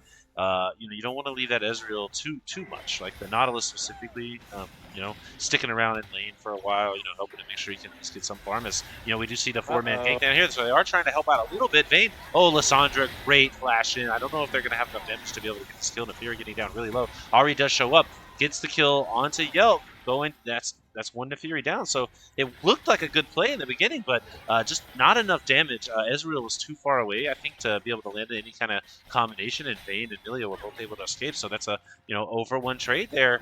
Really, really kind of great response by the Ahri. Yeah, beautiful from Ahri. Scorp following that up, but Hero hit a nasty little ball knockback on the Nefiri and then ulted. So there was no chance of Monkey ever getting caught up to. The Nautilus tried to hook, but obviously Millia ult cleanses of all CC, so not really able to do much. And like you said, yeah, the Ezreal was a little bit too far away for that play, trying to bait them in. But the condemn from Monkey was great, and it was just well played. But that Nefiri ult is on a bit shorter of a cooldown than the Millia ult. So if I'm Yelk, I'm kind of just calling to go back to bot again and just run it back one more time. Get that shutdown off of the Vayne and try and make a play happen, as we do see the second Drake probably going to go over the side of No Dragon secure, Nefiri in the top side jungle, and both bot laners just back. So it's not going to be a contest coming from Punishing Poi, and that's going to be the second dragon secured for the team, called No Dragon Secure. And it's pretty good. Your jungler's down 40 CS, but it's got to feel good to get some leads on these scaling champs. I need to speak to an admin. I think the No Dragon Secure team lied on their resume because they have 2 dragons at the moment. Yeah, I think that's illegal. So I don't know if there's any admins listening to this, but we need to have a conversation after this. They're not supposed to be getting dragons. That was specifically on their resume. So anyway, a little bit of a attempt there to kill the Zehen in the top lane, not going to be successful. Zehen down very low now, so Ornn being able to kind of get a little bit more involved as Zhen does go in, and all of a sudden Ornn is not that much ahead in HP. Never mind. I forget what I was saying. Yeah, that Zhen does damage, but you do get flash, you do get ult off of him, so it's not bad. I am excited to see going into this game. Looks like Yelp kind of reverted back to hey, let's just bully Olaf and make sure he doesn't have a fun game, even if our bot lane's not having a fun time. So I do like the change in strategy from the Nefiri, but this matchup is just hard to get a kill in. With Ornn, you're not really going to have much damage, and the Zehen can kind of trade with that Nefiri, not evenly, but even enough to where he's not going to just get one shot like a Vayne or an Ahri or Emilio would. But one thing I do see is that the Ezreal did go press the attack, so perhaps that could be why he didn't have as strong of an early game. Normally you'd like that lethal tempo on the Ezreal because the Q does proc it, so hit a couple Qs, hit a couple autos, and you're there.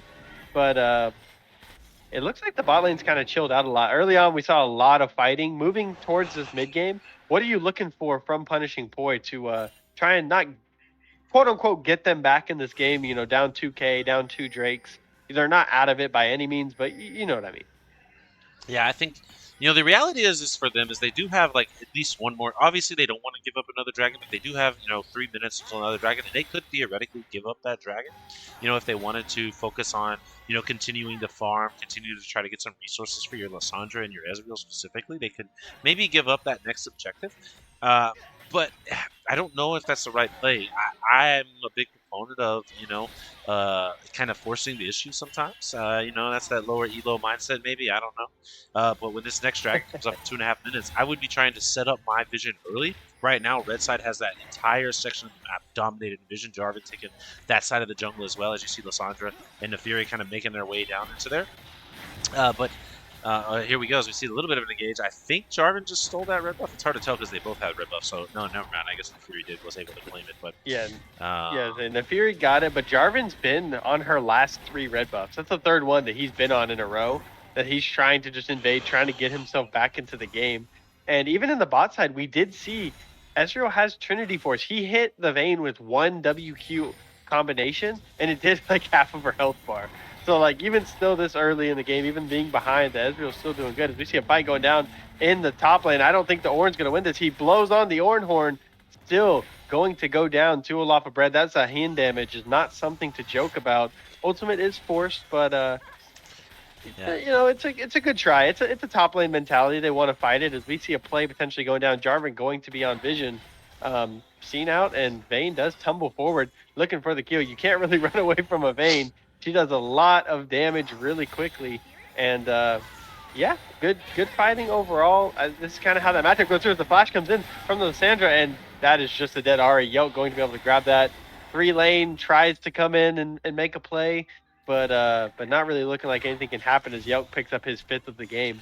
Yeah, that's a really good play by the Naafiri, but going back to that Sehen, it's honestly, man, the Sehen is starting to look a little scary, right? He has 2 kills now, so he kind of made up for those 2 deaths that he has, with the ganks from Yelp. But he's 50 CS up on this Ornn right now, and I realize Ornn doesn't necessarily need it. Ornn is all about tanking, doing a little bit of CC, as we see a little bit of an engage here. Ezreal does get the Emilio, but of course the return kill onto the Nautilus by Vayne. Naafiri is here, going to be able to clean up that Vayne. Oh no! Ezreal does get taken down. That was. I thought the Ezreal was going to be able to stay alive there. I thought that Fury arriving was going to be enough. But just a great job by Monkey on claiming that kill to make sure it's even. Oh, and as we see Monkey kind of DC out of the game here, he made that great play, and now he I guess disconnected right away. He decided he was too good and just left the lobby right away. The Ezreal died with barrier, so I don't think the Ezreal thought that the Vayne would have enough damage to kill him either. But man, that sucks. You set up the gank perfectly, and you still give a double kill over to the Vayne in a basically a 3v1 because Milio got insta popped and lost heal, lost ultimate.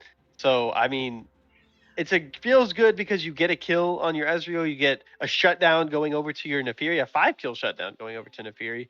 But man, this Vayne is going to be something to try and handle late game.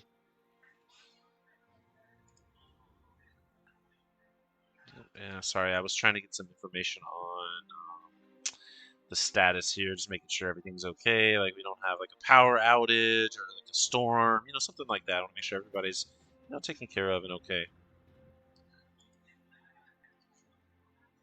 Yeah, I mean, yeah, Monkey did have some issues with internet in the in the playoffs too. It's I believe what they call an internet diff in gamer terms. So it's not uncommon, but I think he'll be back, and I think we should be good. But until he gets back, I think we can take a little bit of a break. Okay, well, in that case, then give us just a second, guys. I'm gonna check in and see if we can't organize this. We'll sit here on the pause screen, I guess, for a moment. Take a look at these items, see what everybody's doing, and we'll talk about it. And give me 60 seconds as we see Monkey reconnect. Never mind, look, we don't need to go nowhere. Our calls were answered, right, Nemo? Yeah, heck yeah.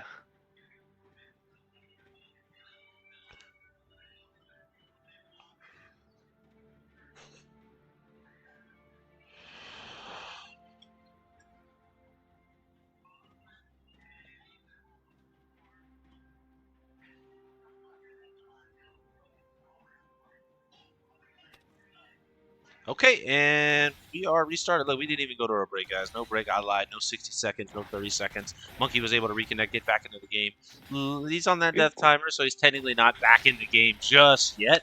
But we're back in the game. Of course, I think we're going to see a second pause here in just a moment. Riot sanction pause. There it is. There it is. We got to it. Of course, you're not crashing. The stream's not crashing. Nothing's happening. If you can hear me, then you are still well and good, my friends. As we see it, right back into it. No problem. No issue. As we see the red side starting to make way for this dragon, they do have all the vision in the world around this dragon pit, so they're going to be able to kind of take early control of this as Nautilus does flash forward onto the Zahin. Yep, and then they're going to look for a turn. No Dragon Secure going to be bursting down this Nautilus, and it looks like the Nautilus might just be dead. Scorp picks up the kill onto Zarkaros. There might be more coming. We see, oh, the Charm comes down from Scorp onto the Ezreal, going to be able to put down some good damage onto JFK, and looks like that will be the third Dragon secured for No Dragon Secure. And if I recall correctly, I'm pretty sure they won their first game without securing a Dragon, so they kept true to their word for one game. But now they're at a 3 dragon soul point lead. Herald does come down to grab a couple things, but this Lissandra Naps might have bitten off more than he could chew. Going to go into the ultimate, trying to just do as much damage as he could as 3-lane Gaps picks up the kill on the JFK, and down goes Naps. Scorp picking up his 4th of the game, and it looks like that soul point fight might have just blown the game open for the side of No Dragon Secure, as Punishing Poi, outside of their junglers, looking at some pretty big deficits in each role.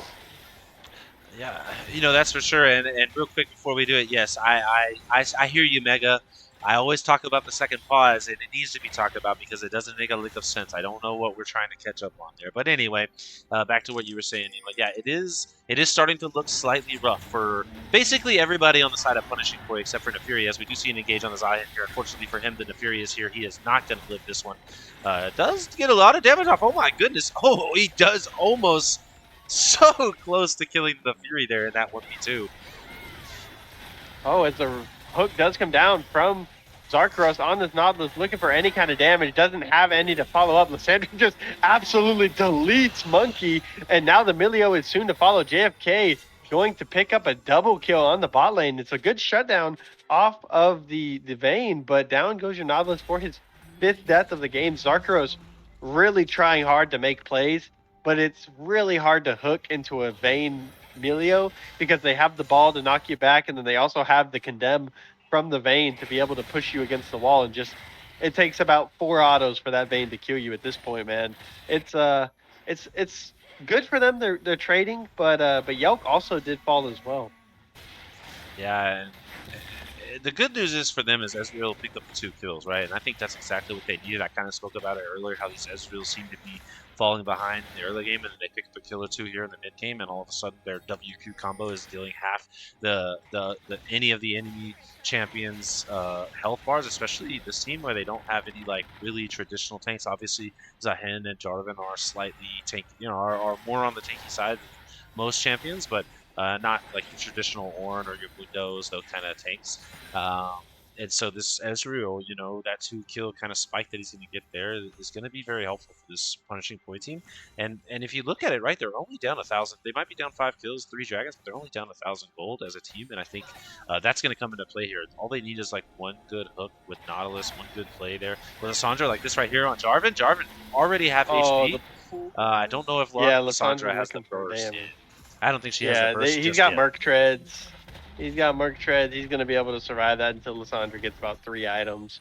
Jarvan is just so tanky, like, naturally, man. You can't really burst him too hard, but he is going the full damage. Eventually, this Lissandra, if you find something like that Jarvan will just die. He'll just get popped, and that's why I think he needs to go into that Guardian Angel 3rd, potentially. But we do see Zarkaros looking for a play, gets Charm. Scorp does a decent amount of damage to the Nautilus, but not too much. But looks like they might be looking to make a play onto the Ahri. The Fury hovering, going to be channeling that back. They do know that they're there, and Jarvan and Emilio are roaming up. As the Ornn Horn is sounded, Zahin does have passive stacks, forces the flash out of the Ornn, and looks like the jungle support of Punishing Poi did end up taking their full back, so not really going to see a fight right now. But I think that both teams are just looking at that 1 minute countdown until this Cloud Drake comes up. And if you're on the side of Punishing Point, what are you looking to do? Are you looking to make a play before the fight? Are you trusting in your team fight? What are you kind of looking at to make a play happen? I'm be honest, they have to get a pick on somebody, right? They have to either pick off the Ari or the Vayne. I don't know. The Vayne, the Ari is surprising me in this game. She's doing a great job, just like on the outskirts of all of these fights, picking off little bits here and there, doing the damage that she can, and keeping herself, kind of safe. And I think, if they're not able to get one of those kind of early picks, they could lose this team fight. The Jarvan ulti, followed by the Zahen with Milio kind of keeping the Vayne alive, just getting Vayne the opportunity to a free shot. It's going to be really hard in these team fights. So I'm looking to see, like, just like we're seeing right now, as Nautilus lands the hook The on hook the comes Ari. down from Zarkaros. Seeker's arm guard popped along with the Milio bubble, going to be able to get the Ari out. But that's huge that you lose that arm guard. It's going to now be a shattered arm guard, obviously. But that is a great hook from Zarkaros, who, like we've been talking about, looking to make plays on the onto these squishies, and he's hit a couple big hooks. Unfortunately, he is a support, so the stat line's going to look pretty bad. He's dying for his sins of engaging a team fight a couple times. But the Ornn is here. I think in a team fight that they're looking good. As blue team does get the Cloud Drake, the knock up onto the Jarvan, gonna be forced to EQ his way on out of there. 3-lane gap. But the Ari Charm does come down. Olaf decides it is his time to go. Hits the big ultimate. That's a 4-man. JFK just gets one pop scorp on a killing spree. Picks up the Ornn. 5 members of what is their name? It is the No Dragon Secure pushing through. Lissandra forced into ult to avoid the ignite damage. Jarvan going to pick up the kill. 3-lane gap on a rampage. Yelk to follow up. Big shutdown onto the Jarvan, and then the Fury looking to run away. Dodges the Ari charm, and Yelk picks up his 7th. They get the Drake, but they lose 3 in the process in exchange for the shutdown on Jarvan. Yeah, listen, I know it was a 3-for-1, and that's maybe not the best look. And I don't know. Maybe they lose. Hopefully, they don't lose a turret here. If they're able to protect this turret, I think it was okay for them because they definitely wanted to prevent them from getting that dragon. But if they all get that, if they give over these kills and lose this turret, then I don't know. It might be not the best. Oh man, the Vayne is just doing so much damage, and Scorp doesn't even care about dying because Vayne is just going to come in and clean up. Monkey is having a big game on the Vayne, and he's at 8 right now. Could we see another 20 kill game? Maybe. You never know. I don't know how much fight that Punishing Poi has left in them after losing that fight so hard. It turned from a getting Drake in 3-for-1 into getting Drake and getting aced. So it doesn't feel great for the side of Punishing Poi, but you did get a big shutdown in your Fury. She's at 3 items with the plated steel caps, so 3.5 items and a BF sword. So she's going into that Guardian Angel next. I'm actually not hating the prospects of a team fight for the side of Punishing Poi. It's just once it gets to the follow-up, the continuation of that damage, No Dragon Secure has been better in that regard, especially with the Vayne and the Ari follow-up. Yeah, unfortunately for Punishing Poi, Ezreal just a little bit too far forward in that last fight, and Jarvan was able to just immediately jump on top of him and keep him from going anywhere. And so I think they need to be, kind of talking to JFK right now. Hey man, look, we need you to kind of stay on the outside of this fight. Let kind of some of the skill shots get blown, and then come in and land some of those WQ combos because we need you for that consistent damage, right? Because once the Nefiri and Sandra burst, kind of deal goes off, they need to wait a few seconds before they can kind of land more combos. Whereas the Ezreal can kind of just keep shooting, that WQ auto, So well, maybe not the W over and over again. Obviously, that's a little bit longer of a cooldown, but they really need him to stay alive in these fights, right? And so. Being able to protect him or finding a way to protect him, I don't know if it's going to be like the Ornn maybe hanging back a little bit, or the Nautilus maybe hanging back a little bit, or just JFK himself trying to being realizing like, hey man, I need to be like really far away before it starts. If they can do that, if they can accomplish that, and let Jarvan, let the Zahen blow their kind of ults before the Ezreal is involved, I think they'll be in a good place. But if that Ezreal gets caught, their damage is it's tough. Yeah, and the thing is with this Drake coming up, The Baron's also up, and there's plenty of Baron damage. As we see the hook coming down from Zarkros, looking for a play on the 3-lane gap. Ornhorn is blown, but that's a 4-man Cataclysm from the Jarvan. Gonna go down. Naps picks up the kill, but the Vayne is cooking on the Nefiri. Yelk trying to make a play, gets a shutdown on the Vayne. Monkey goes down, reset on the Nefiri. Yelk still has Guardian Angel up, as the Sehen passive is popping. Olaf of Bread trying to do as much damage, gets forced into the resurrection. Ahri forced to pop. The Zanya is going to be able to stay alive, but it's 4v3. Olaf of Bread still in the middle, doing a lot of damage. Milio doing a lot of healing, but the Ezreal is still full health, full mana. He is popping. He's looking to continue the fight, but it looks like they're just going to pull off. That's going to be a 2-for-1, but the two most fed members of No Dragon Secure are going to fall, and I think that that's exactly how you want a team fight to look. They all just jumped on the 4 members and left Yelk in a 1v1 with Monkey. Not really the situation you want to put your Vayne in, but not too bad for the side of punishing Poi. I don't know why I can't get these names down in my head. Listen, I'm not saying I'm a sooth. What is the word? Like a fortune teller. I'm not saying I can see the future. All I'm saying is that Ezreal did so much work in that last fight because he stayed alive. He was able to stay alive on the outskirts, land a bunch of WQs, and notice he stayed alive, and they ended up winning that fight. And I think if they continue to do that, I don't see why they can't win this game. Yeah, no, 100%. That's got to be your game plan, is if you isolate the Vayne with this Nefiri, I know Vayne can do damage, but Nefiri does damage a little bit faster. The one bad thing is, now, for this Dragon fight, you don't have Guardian Angel on your Nefiri. It's going to be down, and I believe Sehen passive will also be down as well. Reaching the hook, comes down, Monkey goes up into the air, gonna get blown up. Naps gets the kill on the Monkey. The fight's gonna continue. Orange shuts down Sehen. Olaf goes down. Not your hero, soon to follow to Yelk. Ahri gonna force the Spirit Rush away, but gonna go right into a fed Nefiri as Yelk is pushing. Yelk looking for more, not able to get it, but that's going to be the second Dragon secure for the side of punishing Poi, and yet another good team fight. What a crazy hook by Zarkros in the crowd of 5 members to pick out Monkey, and immediately ults. Monkey gets immediately blown up, and like we said, there's no damage to follow up for the side of No Dragon Secure if your Vayne goes down that early in a fight. Yeah, dude, it's just, yeah. I mean, what are you supposed to do, right? The Ahri, gets one quick burst. The Zahin obviously, is strong, right? He's going to be able to deal some damage, but the side of Red, I think they may want to just give this Baron over. I don't know if they want to get into this fight without the Zahin right now. That could be devastating for them, though. I mean, you never know. A steal would be nice. As not the Hex Flash in.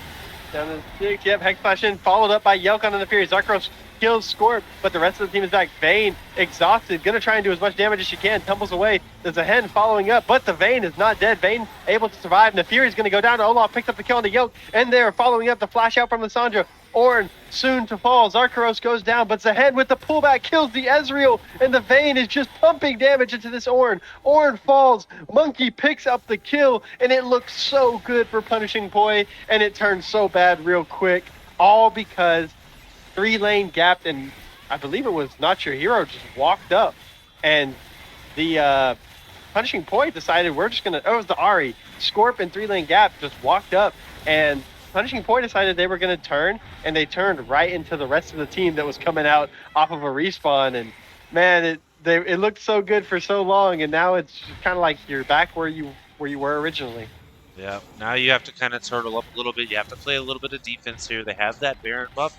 Luckily for the side of Punishing Poi, all of their tier 2s are still up, so they may not lose too much for this Baron play here. Obviously the gold swing is going to be pretty chunky, right? They just lost that team fight.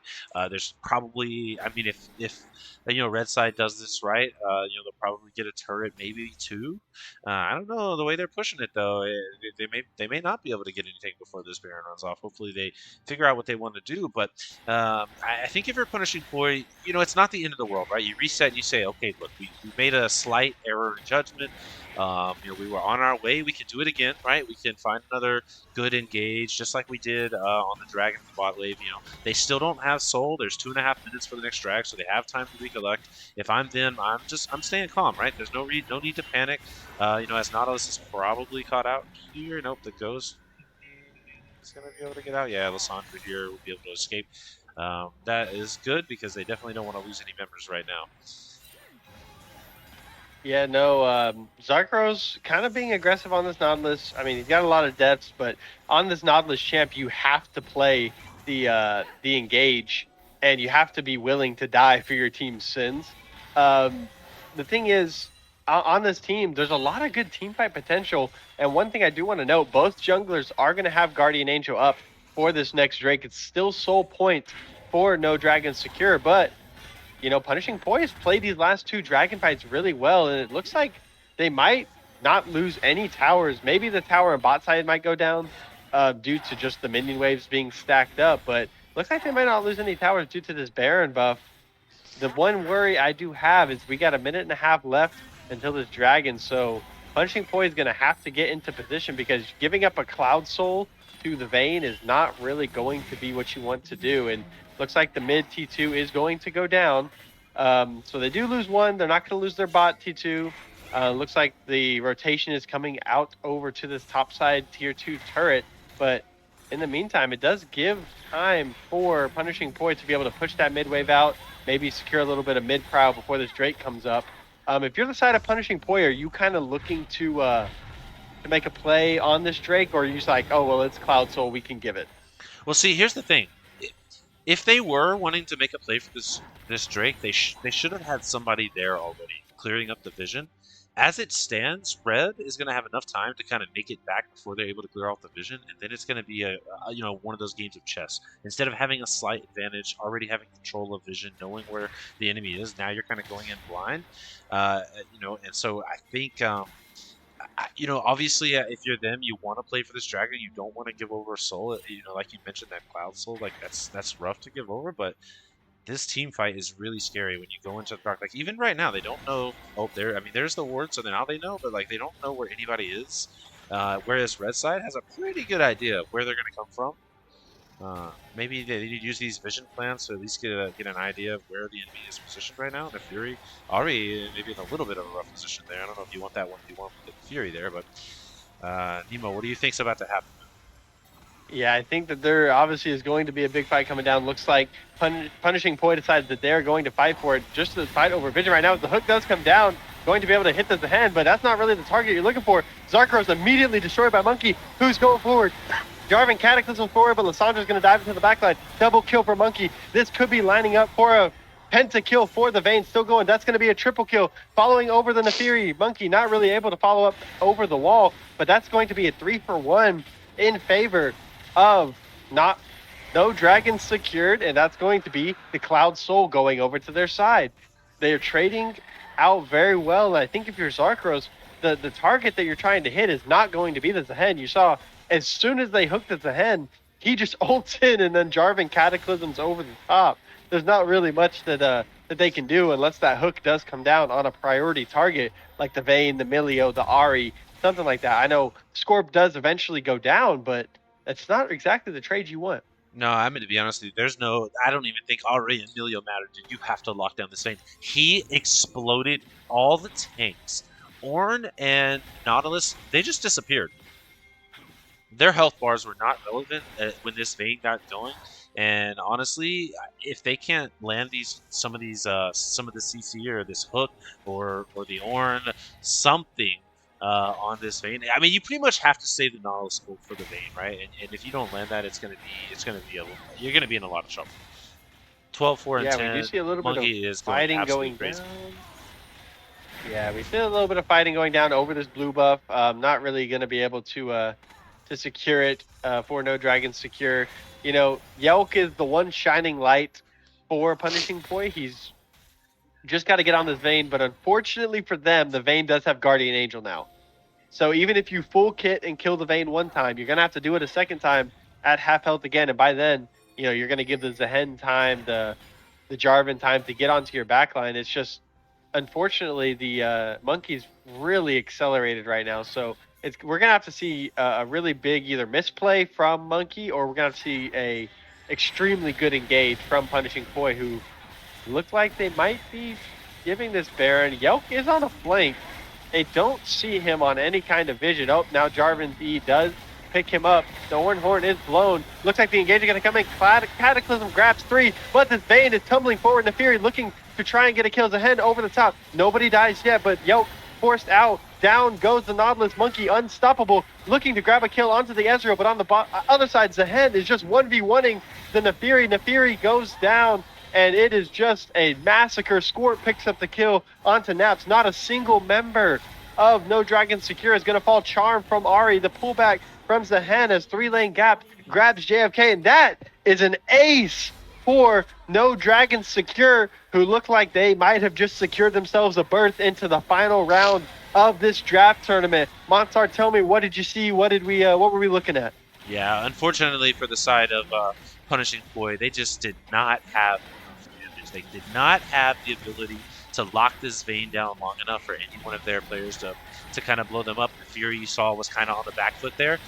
Wasn't involved in the fight with the Vayne, was stuck fighting kind of the Jarvan in the backside. There's a Hin in the backside, and unfortunately for Punishing Poi, that is going to be their time in the draft event gone. Shout out to this team. Yelk, Dan, Naps, JFK, Zarkaros, you guys played a heck of a tournament.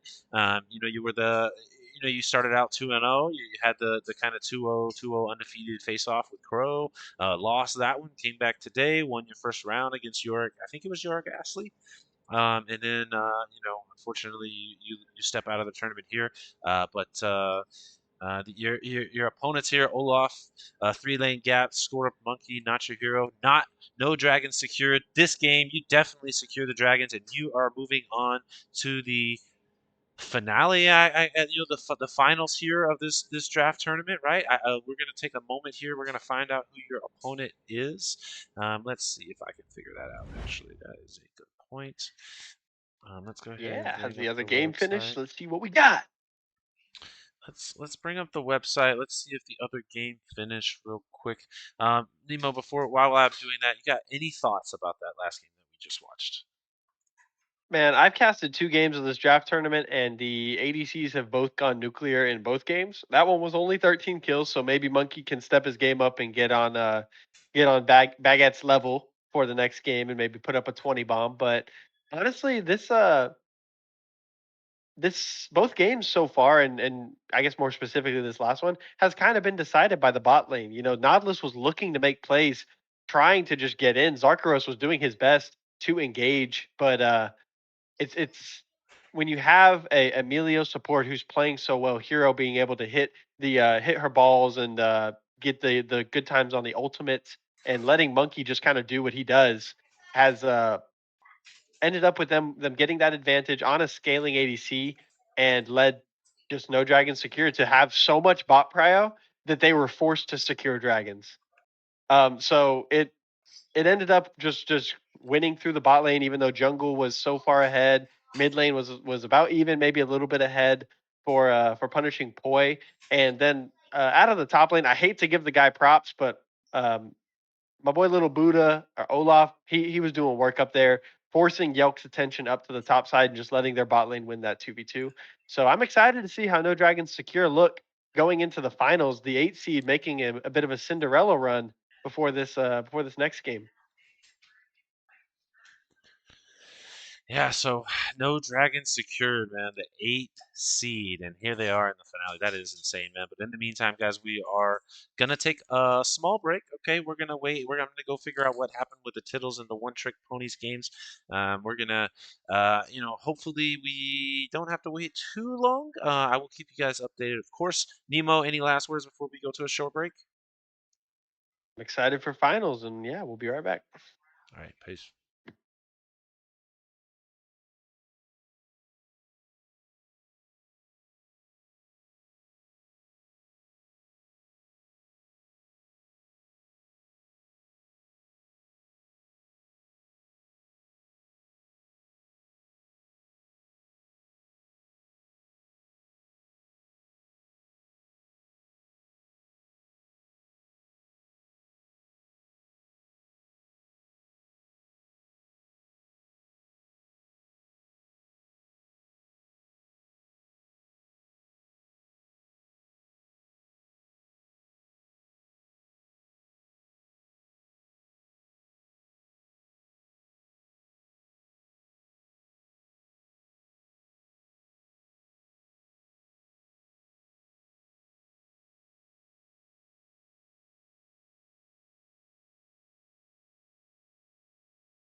All right, guys, we are back. Here we are with the finals of this Archives Draft tournament this weekend.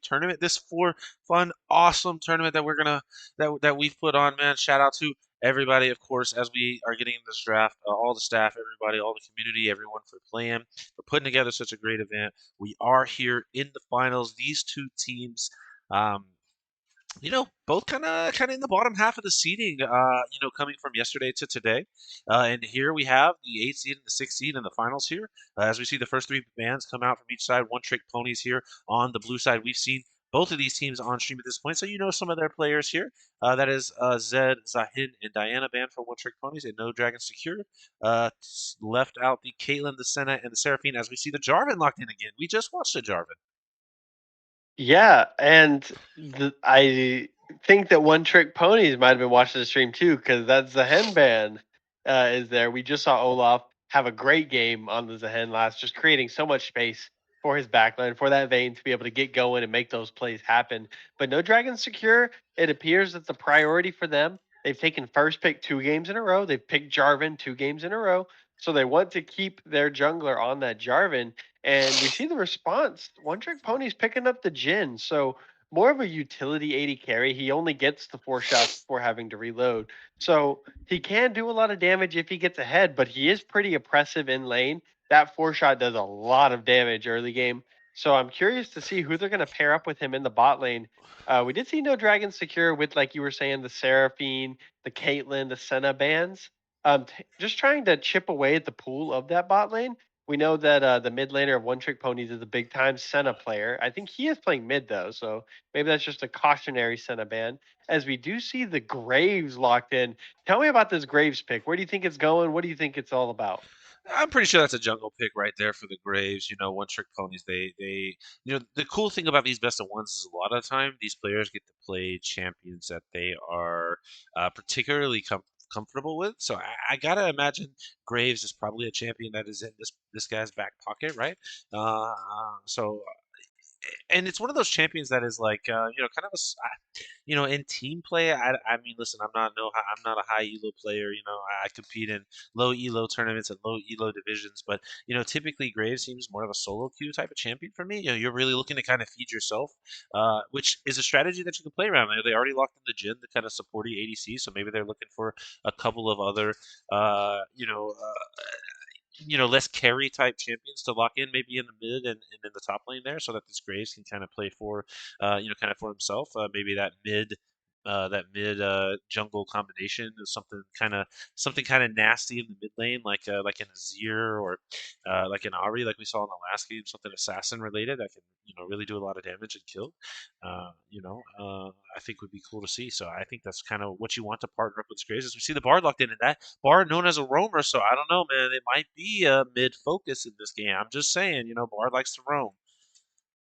Yeah, and like we talked about in the last game, Twitch was left open, and Twitch was immediately slammed in after that Jarvan by No Dragon Secure. The thing is, Jin Bard is going to have major push into Twitch Lulu.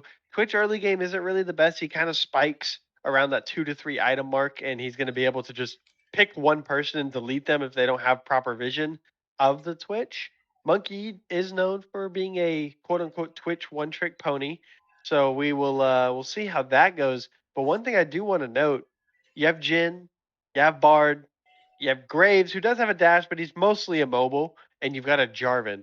So those are 3 targets that he can already look at for the EQ for the Cataclysm that aren't really going to be able to get away. Jin Flash is going to be big priority for this game because Jarvan's going to be looking to make plays onto that Jin and not really let him get any kind of damage down, even with his already limited DPS. But so far, we're showing presumably it's going to be Graves jungle, even though Graves top has been a thing. And we're also showing Jin Bard and a Oh, slam wait of a a minute. Zac. So I think it's going to be Graves top, or it could be Zac top. No. Hold on. Actually, I have the insight here. You ready for me to drop the knowledge? You don't know this, but I Drop know the this. knowledge. Okay, that mid laner for One Trick Ponies is Sean Nanigans, and he is a Zac One Trick. I am almost guaranteeing that Zac is mid Oh man, and we do see the Ari locked in once lane. again for No Dragon Secure. So You may not if believe it's me, but Ari into trust me. Zac, Yeah, I was gonna say if it's Ari and Zach, what do you think about that matchup? I know I guess nothing we'll find about out right Zach here. Midlane, but I just have a sneaking suspicion, a little bit of insight in Sean, and I think that that's going to be a Zach Midlane. It could be a flex pick. Maybe they flex it here at the end. They see the Ari lock in. I don't know if he knows the matchups, but I'm pretty sure he wants to play his Zach, and they left it open. Obviously he's not in the jungle. That would probably be where he'd like to play it, but that AP Zach Midlane, I've seen it done before. Yeah, I mean, I've played against the Zach mid, and that's a Gwen. Oh my goodness. It's either a Grave. Oh, I guess it could be Gwen. No, it's either a Graves or a Zach mid. You were Dude, spot on because dude. that Gwen. Oh man, if this is a Zach mid, this is going to be a fun game to watch. So I guess I gotta ask. We don't know exactly where the champs are going yet, but what are you thinking about the comps? Who are you liking?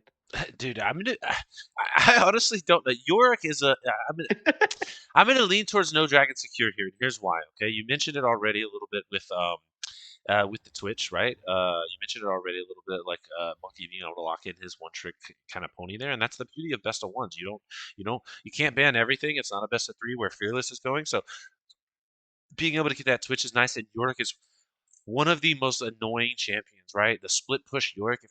If he can get going and get hitting on that split push, it's going to be insane. But I don't know about the Yorick Gwyn matchup. I'm assuming it's a Yorick Gwyn matchup just based on my knowledge. I think it's going to be Graves in the jungle. I think it's going to be Zach mid lane. I think it's going to be Gwyn top lane.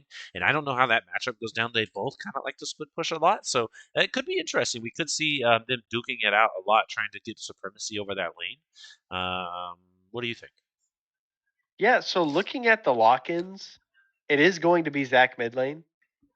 And it's going to be Graves jungle, going to be Gwen top. So the Gwen York matchup is interesting. So York's going to have priority probably until Gwen gets 2 to 3 items. But I think in the side lane, as long as it honestly just depends whoever's ahead. If you get a fed Gwen, then the York can't really do anything. She will just scissor through all of those little minions, the little rugrats that York likes to throw. But in the jungle, we've got a scaling jungler in Graves who wants to get to a couple items before he ever really does anything. You've got Jarvan who's going to try and make those early plays. We saw the aggression on the Jarvan from No Dragon Secure in the last game early in that bot lane. So I'm curious to see how the Zac mid versus Ari matchup plays because if you get early mid prio, your bot lane's already going to have priority just by playing Jin Bard into Twitch Lulu. You're going to have that early prio. But I'm curious to see how the mid lane matchup goes down. And I think while we wait for spectator delay, we should probably take a little bit of a break and get excited for grand finals. It's the big finals of the draft tournament. I'm feeling good. How are you feeling? Yeah, I'm feeling good. I agree with you. We'll take a little break here as we get things set up inside of the game. Real quick, though, before we do that, let's go ahead and say it right here, right now, Nemo. No Dragon Secure, one trick ponies. Who's winning? Give me one trick ponies on the with the Gwen with the Zach. I love it. I love the comp that they have going for them. I think Zach mid is really unique, and I hope that it does well. All right. Well, in that case, then for I think the first time tonight, maybe we're gonna be on opposite ends because I'm gonna go with no Dragon Secure here. I'm gonna trust Monkey on that switch. I'm gonna trust that you're kind of getting that dominant position in the side lane, being able to really be a nuisance. And of course, we just saw a Jarvan in the last game. We know what that champion can bring to a team. We know what he can do with that ultimate, with that flag and drag. Yeah, I think that's it. But like you said, we have 2 minutes. Those are our predictions, guys. Let us know in the chat. I know I don't have the predictions running. I apologize, guys. This was I threw this thing up. I'm sorry I ran late. For those of you who don't know, I haven't had necessarily an opportunity to set everything up the way I normally would. I'm actually not even at my desk. So give us a minute and a half, guys. We're gonna get the in-game stuff set up, and we will be right back.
to Summoner's And let me get this sweet switch. I'm talking before it's even here. Here we are, you guys. We are back. We are live with the final game here in the Archives Draft Tournament this weekend. Really excited to put this on. I'm just super.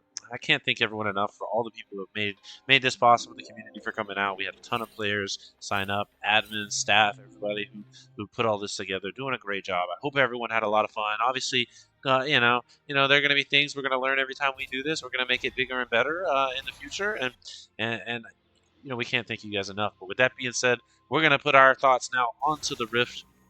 Two teams here who fought their way through this bracket after being in the bottom half.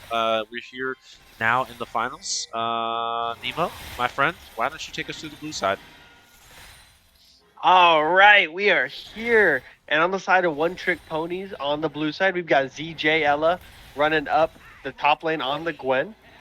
We've got a substitute Bruh and Sticky Julie running up the Graves and the Zac in the jungle and the mid lane. And in the bot lane, we've got Mono King and Stone Roses, who did just pop 2 summoners to try and get a good trade onto the bot lane, the enemy bot lane. So they're going to be running the Jhin Bard classic combo. And now for the red side, Monstar, I'll let you take it away. Yeah, absolutely. On the red side, we do have no dragons secured. And as we saw in the last game, we just watched them. They definitely secure some of these dragons. We see Gwen and Yorick going at it right here. Who's going to get the advantage here? Yorick does flash. Neither go down. Both still alive with slivers of health left. Which one is going to be able to do the Yorick Ghost being able to attack from far away is a bad thing for that Gwen. That Gwen does go down. That is first blood over to Olaf for Fred.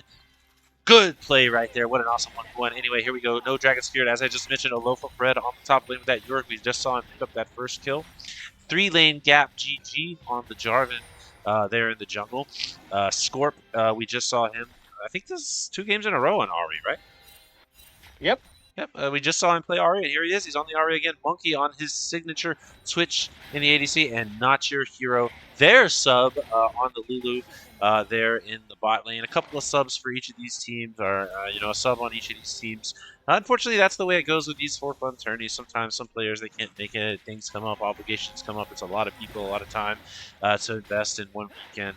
But we're appreciative of these folks being able to step up and help us out to keep these games going. And here we go, a little bit more action in the middle lane with Ahri and Zac. Nemo, what you've seen so far? I know it's been a 1 kill over to Olaf so far. What are you looking for in this game? What do you think are the keys for both these teams? Well, I do want to say that the Gwen would have gotten the kill had she taken Ignite. The Yorick did take Ignite and she did not. But a lot of trading going down early in this middle lane. The Zac, Sticky Julie trying to make some good trades.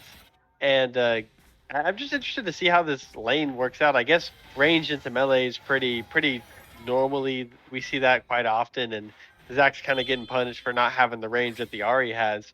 But early in that bot lane, lots of trading going down. You did see the damage that Jhin Bard can produce, just immediately popping both, almost killing Monkey in that bot lane. But we do see a lot of trading going down as Sticky Julie jumps in, looking for something on the score, but looks like nothing's really going to happen, just going to back off. We did see a double scuttle come out of 3-lane gaps, able to pick up some extra farm over this Graves and kind of set him behind, which is going to be big. Because you do have the early game advantage with the Jarvan, and you want to keep this Graves down for as long as you can, because I think you've played enough solo queue to know when a Graves gets fed, he will just one-shot you every single time that you see him on the screen. But I think when you look at both these teams, Monstar, what's kind of going to be your point of emphasis for each side? What are you looking to do if you're, no Dragon secure, and what are you looking to do if you're One Trick Pony? Look, I think No Dragon Secure has a very clear game plan, right? They want to keep that Yorick strong. They want to get him to a point to where he could stay in one of these side lanes, whether that's top or whether that's bot, and he can just push and be a nuisance while the other 4 members, Jarvan kind of using his ulti to be super aggressive there, and Ahri and Twitch, of course, dishing out the damage, Lulu with the ult. They want to be able to win those kind of 4v4 or those skirmishes and those other waves. As Twitch taking a lot of damage here, Jhin doing a great job. That could be a dead Twitch. No, he does flash out, stay alive.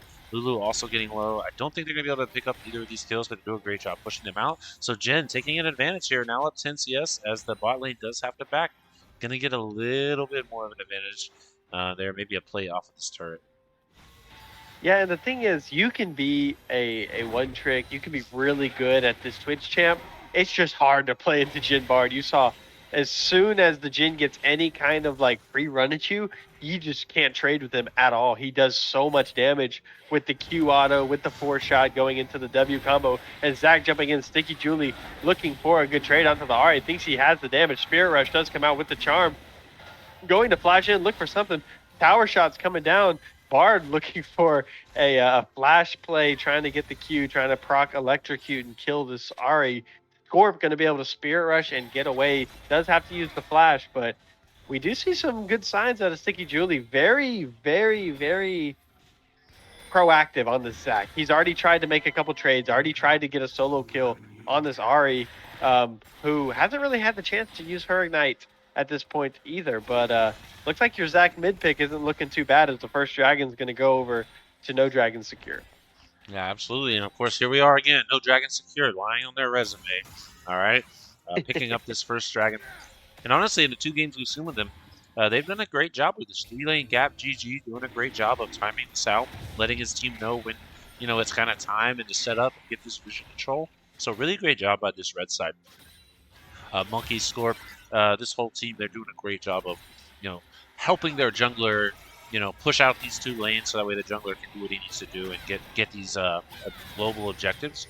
And if they continue to do that for the rest of this game, they'll be in good shape. As we see Yorick and Gwen going out here in the top lane, another 1v1 fight there. They take each other down, which is what I thought was going to happen the last time we watched them 1v1. Unfortunately, the Gwen did not have Ignite, and the Yorick did. As we see the curtain call coming out, polymorph immediately by Hero, able to force Mono King out of the curtain call, not able to get the kill onto Monkey. But man, like level 6 advantage on the bot lane, you're up XP, you're up CS. It's just rough for the Twitch at this age. But once you get a couple items on that Twitch, like I said earlier, he will just one-shot. I mean, probably it's going to have to be the Jin or the Bard, because you're not really one-shotting the rest of the team. But we see the jump being lined up by Sticky Julie, looking for something, looking for a place. Scorp able to hit him with the charm immediately and kind of just walk it off. A good play by Scorp, who has shown a lot of prowess with this Ari, looking pretty good, and might be a solo kill. Lined up the charm, the Spirit Rush comes in, and I think that might just be a dead Zac, who's jumping up and down the roam from Monkey into mid. Twitch might pick up his first kill of the game. It looks like they're trying to give it over to the Twitch, but Scorp ends up picking it up. We did see Cataclysm come out from 3-lane gap GG to keep Bruh away. I meant just call him Triple B for the rest of the game, but the charm again from Scorp, gonna look for a double kill, gets the electrocute. Scorp picks up the kill onto the enemy Graves. Triple B might have gotten a little bit too close to the sun for his liking, and he goes down as well to follow his mid laner. Yeah, absolutely. And the Zac there, honestly, he tried to do the same play that he did before, where he kind of pushed the Ari off and kind of won that 1v1. Unfortunately for him this time, I know it's not showing it there right now, I went wait, but there was a ward there this time, so the Ari knew exactly when to charm, and as soon as that Zac landed, he got charmed, and unfortunately for him, that was all the Ari needed to put out enough damage to be able to kind of, take him off. And honestly, early on in this game, No Dragon Secure, they're looking pretty good, man. Yorick doing well, Ari doing well. I know the Twitch was struggling a little bit early, but has 2 assists now and is only down 6 CS. So it's not like they're even behind. It might be dead even.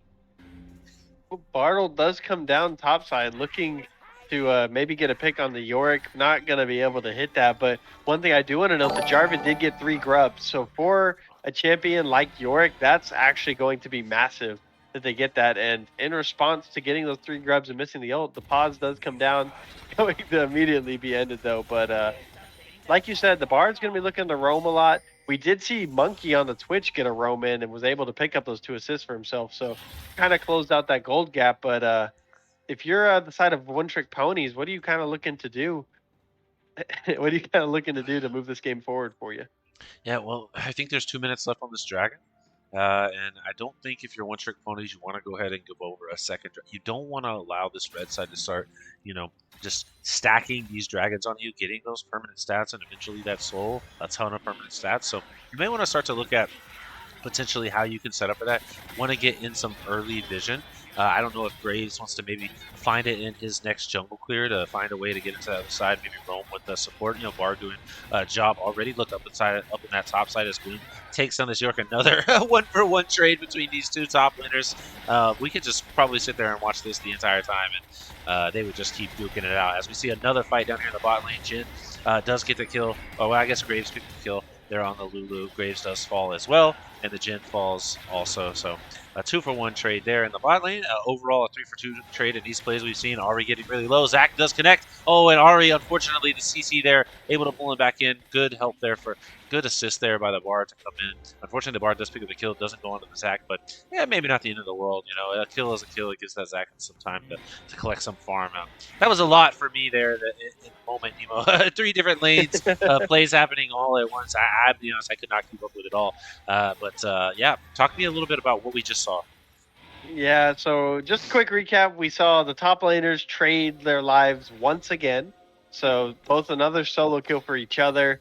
Graves did have a gank bot. He picks up the kill onto Lulu. Unfortunate they didn't get anything else to follow up on that. But one thing I did want to note, 3-lane gapped EQ'd over to block the 4-shot on the curtain call from Jhin. So that made sure Monkey could live. And then he cataclysm down onto the Graves to get the kill. So 3-lane gap absolutely saved that play, because if Jhin kills your Twitch there, then he just gets to walk out for free.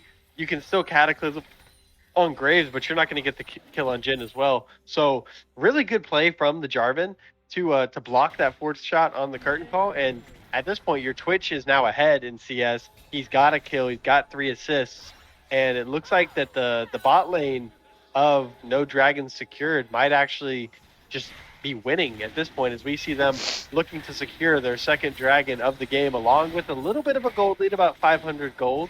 But I'd be interested to see where that gold is. Yeah, let me swap that up. Let's take a look real quick and see, you know, who is kind of in the advantage right now. Already up that 600 gold. Twitch is up about 300 gold. The biggest difference here for the side of One Trick Ponies here is actually the Bard, who's currently at 500 gold on the Lulu. But here we go, as we see a little bit of an engage happening here. Jarvan on top of it. Yep. Zac gonna jump in. Oh, and the Bard ult landing on top of both of them. Jarvan, though, I don't know if that was good for Zac. Gwyn does show up, but unfortunately Zac is so low. Oh, and it starts to get the regen really quick. Jarvan going down. Great job by the Gwyn to come in. Oh my goodness, doing a lot of damage right now. Double kill for the Gwyn, and that is a problem. That is not what you wanted to see there if you are the side of the Dragon Secured. Now the Gwen's up to a 1k gold lead, going to be able to pick up the kill. Look, the Twitch ultimate does come down, the spray and pray, looking for the kill, going to be able to get it. And those are the situations we're talking about with that Twitch. Jhin didn't know he was there. He stealths up and he basically one-shots him. The Jhin can't really fight back with the Twitch, but that is so huge. What a roam down from ZJ Ella, looking to just help the team out. The Bartle, like, you know, just to be honest, kind of screwed the Zac a little bit and stuck him in a bad spot. But with the roam down from Gwen, able to make a play after Graves got caught a bit. But Ahri, once again, Scorp just applying a lot of pressure onto Julie, trying to just keep the Zac from being able to do whatever the Zac wants to do. As we see the Jarvan realize that his Krugs might have been taken by the Graves. And you know, one thing about the Zac, I kind of thought, just the kind of champion that Zac is, we might see the Zac doing a lot more roaming than he has so far in these first 13 minutes. Like, I thought we might see the Zac in bot lane or in top lane a little bit, and maybe over the next 10 minutes we're going to see a lot of that. Now, this particular situation is walking over some wards, so not really doing anything sneaky there, but that kind of seemed like the plan, right? For me with Zac, it seemed like that's what they wanted. They wanted him to be able to kind of go into these side lanes and use that long jump that he has to make some plays, but we haven't seen that because Scorp, like you said, has been doing such a great job applying all the pressure he can to, you know, kind of keep the Zac in the mid lane. As we see Gwen and York going at it again, Gwen doing so much damage that is insane to York. It looked like he was winning that, and then all of a sudden the Gwen hopped across his body and did 75% of his HP bar. And on the bot side, we do see a play coming down. The curtain call called by Jhin with a deadly flourish. Almost able to get the Lulu, not able to secure the kill. Looks like everybody's going to gap, but 3-lane gap picks up the kill on Sticky Julie. Down to Zac, cataclysm down. Graves tries to dash out, not able to. Scorp picks up the kill onto Bruh. And now the Lulu is still there, going to be able to get a kill for the Twitch. And on the other side, the top laners traded once again.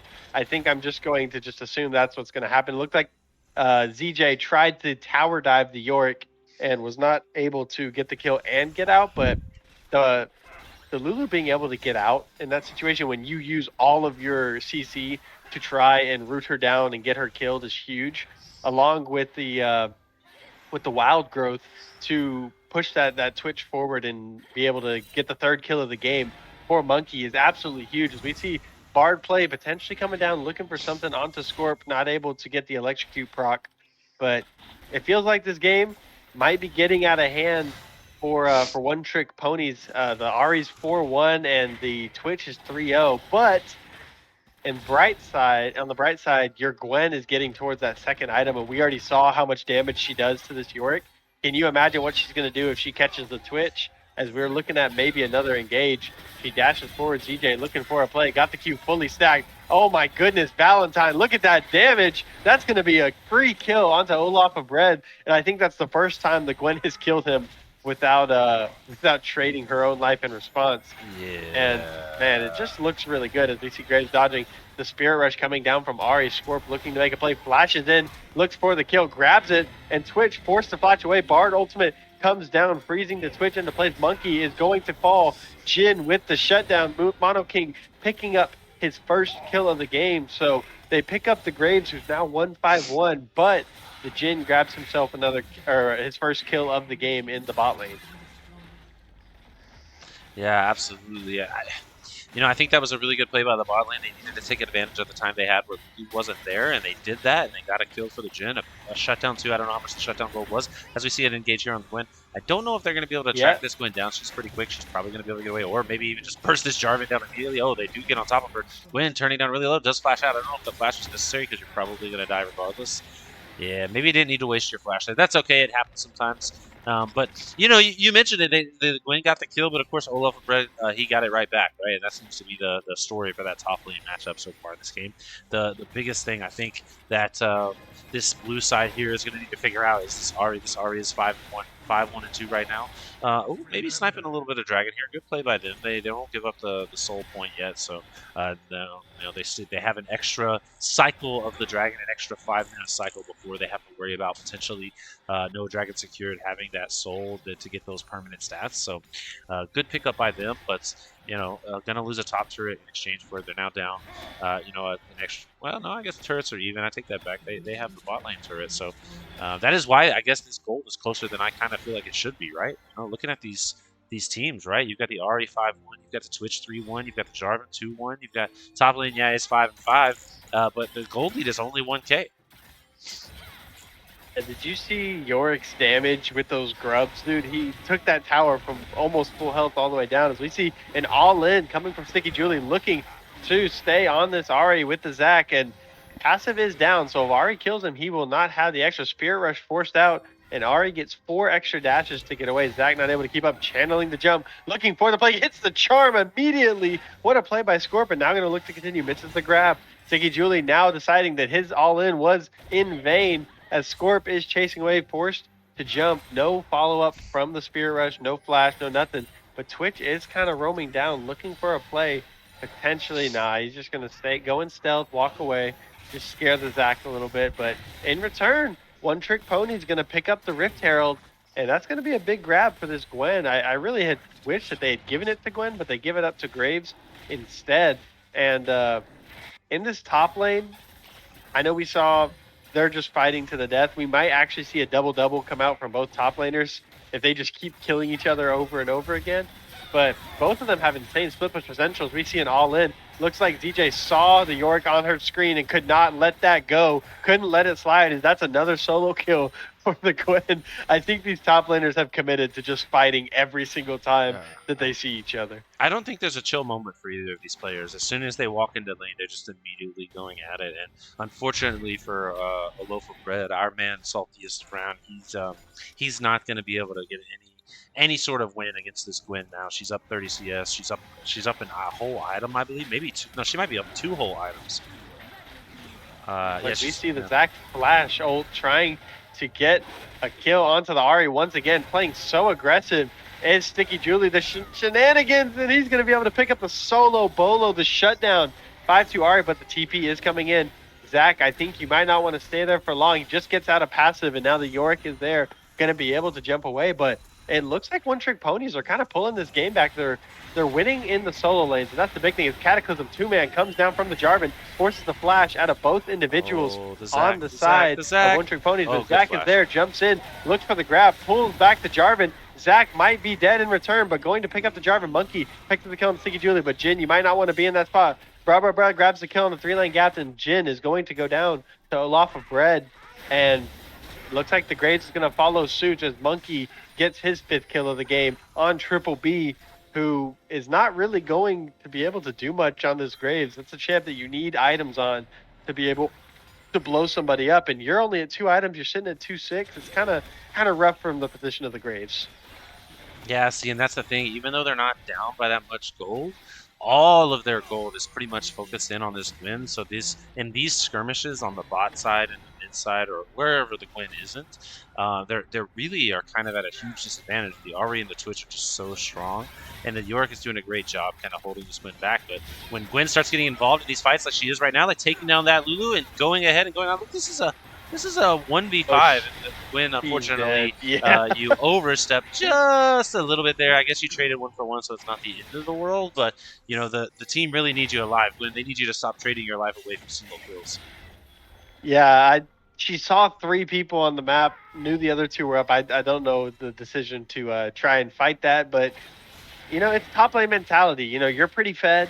You want to try and make a play, so you go in and you think you have more damage than you do, and just works out like that. But you know, 8-6 on the Gwen, not looking too bad. ZJ, we saw the damage that ZJ can do with the Gwen. Basically one-tapped that poor Lulu, who had no say about it, and just bit off a little bit more than they can chew. I wonder if when it gets into these big team fights where it's 5-on-5, if the Gwen's going to be able to have that same impact that they've been having, or if No Dragon Secure is just going to target the Gwen and just blow her up before the team fight even starts, as we see them in position looking for that Soul Point Drake. I believe this one's an Ocean. Are we looking for anything specific in these fights? Yeah, I mean, I guess the Gwen is going to get involved in this fight. If I was the Gwen right now, I feel like I would be in that top lane right now, pushing these turrets down. Give up this dragon. It's a 3rd dragon. It's not the end of the world if you give this 3rd dragon up. But instead, we're going to go in. We're going to try to make a play. Oh, as we see the current call come out. Yeah, looking for a play. Cataclysm does come down from Jarvan. Lots of space being taken up by the Jarvan on the Wild Growth. Zach trying to make a play happen. Monkey picked up the kill, but Jin responds on a loaf of bread.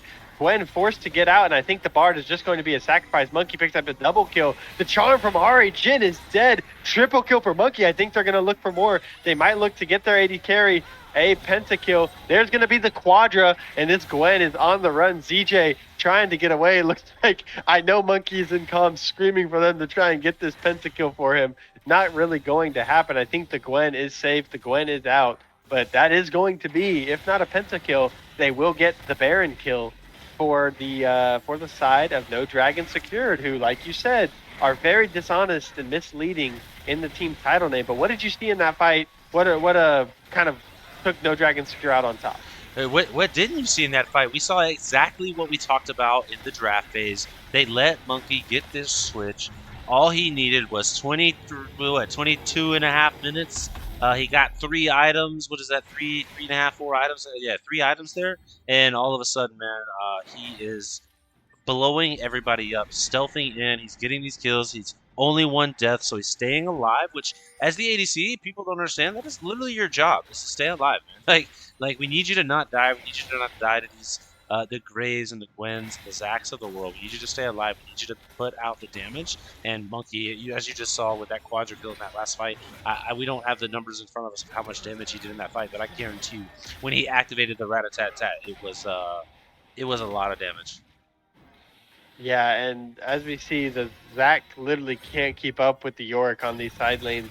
And the thing is, the Gwen, honestly, it's hard for Gwen to play into Ahri on the side lanes. I think the lane assignments are a bit rough for the side of One Trick Ponies, just because we've seen the Gwen beat the Yorick in side lanes.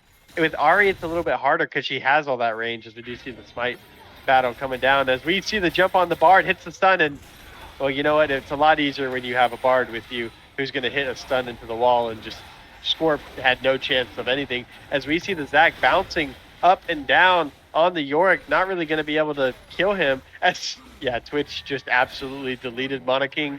And you know what, man? I don't even blame you. I would just throw out the surrender vote at that point because this Twitch is so fed. He just absolutely one shot the Jin. Yeah, I mean, the shining light, like you said, for them is the win is kind of at that same stage, 9-6, really far ahead, really fed. But unfortunately, I think in terms of the team fight aspect, the Twitch is just so much more valuable at 11-1-6.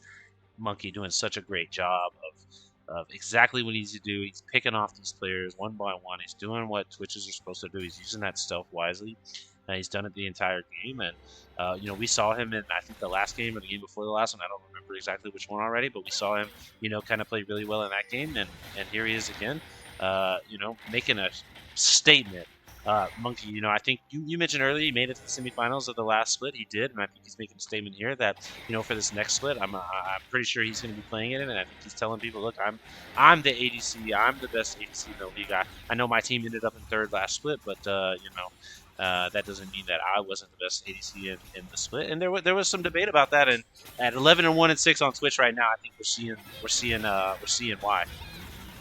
Yeah, they're about to set this Gwen up for failure. I think DJ might come to a bad realization as the spray and pray does come out of Monkey. Gonna go legendary, 12-1. I think that you don't want to do that onto the Jarvan, Jin. The deadly, not the deadly first, the curtain call, not able to get it.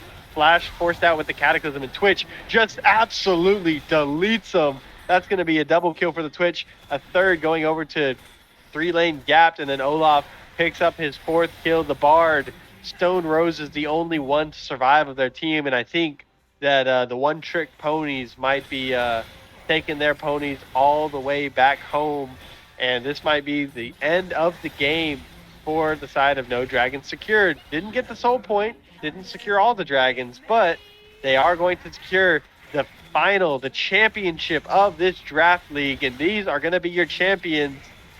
No Dragons Secures takes the Bard Portal for emphasis, and GG's. Yeah, absolutely insane last game, bro. Great job by them. They played that so well. They played their comp exactly how it was supposed to be played, and because they did that, they got a win, right? And it's funny, you see a loaf of bread in the top lane there. This is his second draft league win in a row. I'm just saying, guys, if you don't know that man, if you don't know what he's about, it's they say, man, it's a trend. You win twice, it starts to become a trend. He might be the top laner that you guys need to watch out for, in the upcoming split as well. Monkey as well on that 13-1 on that switch, right?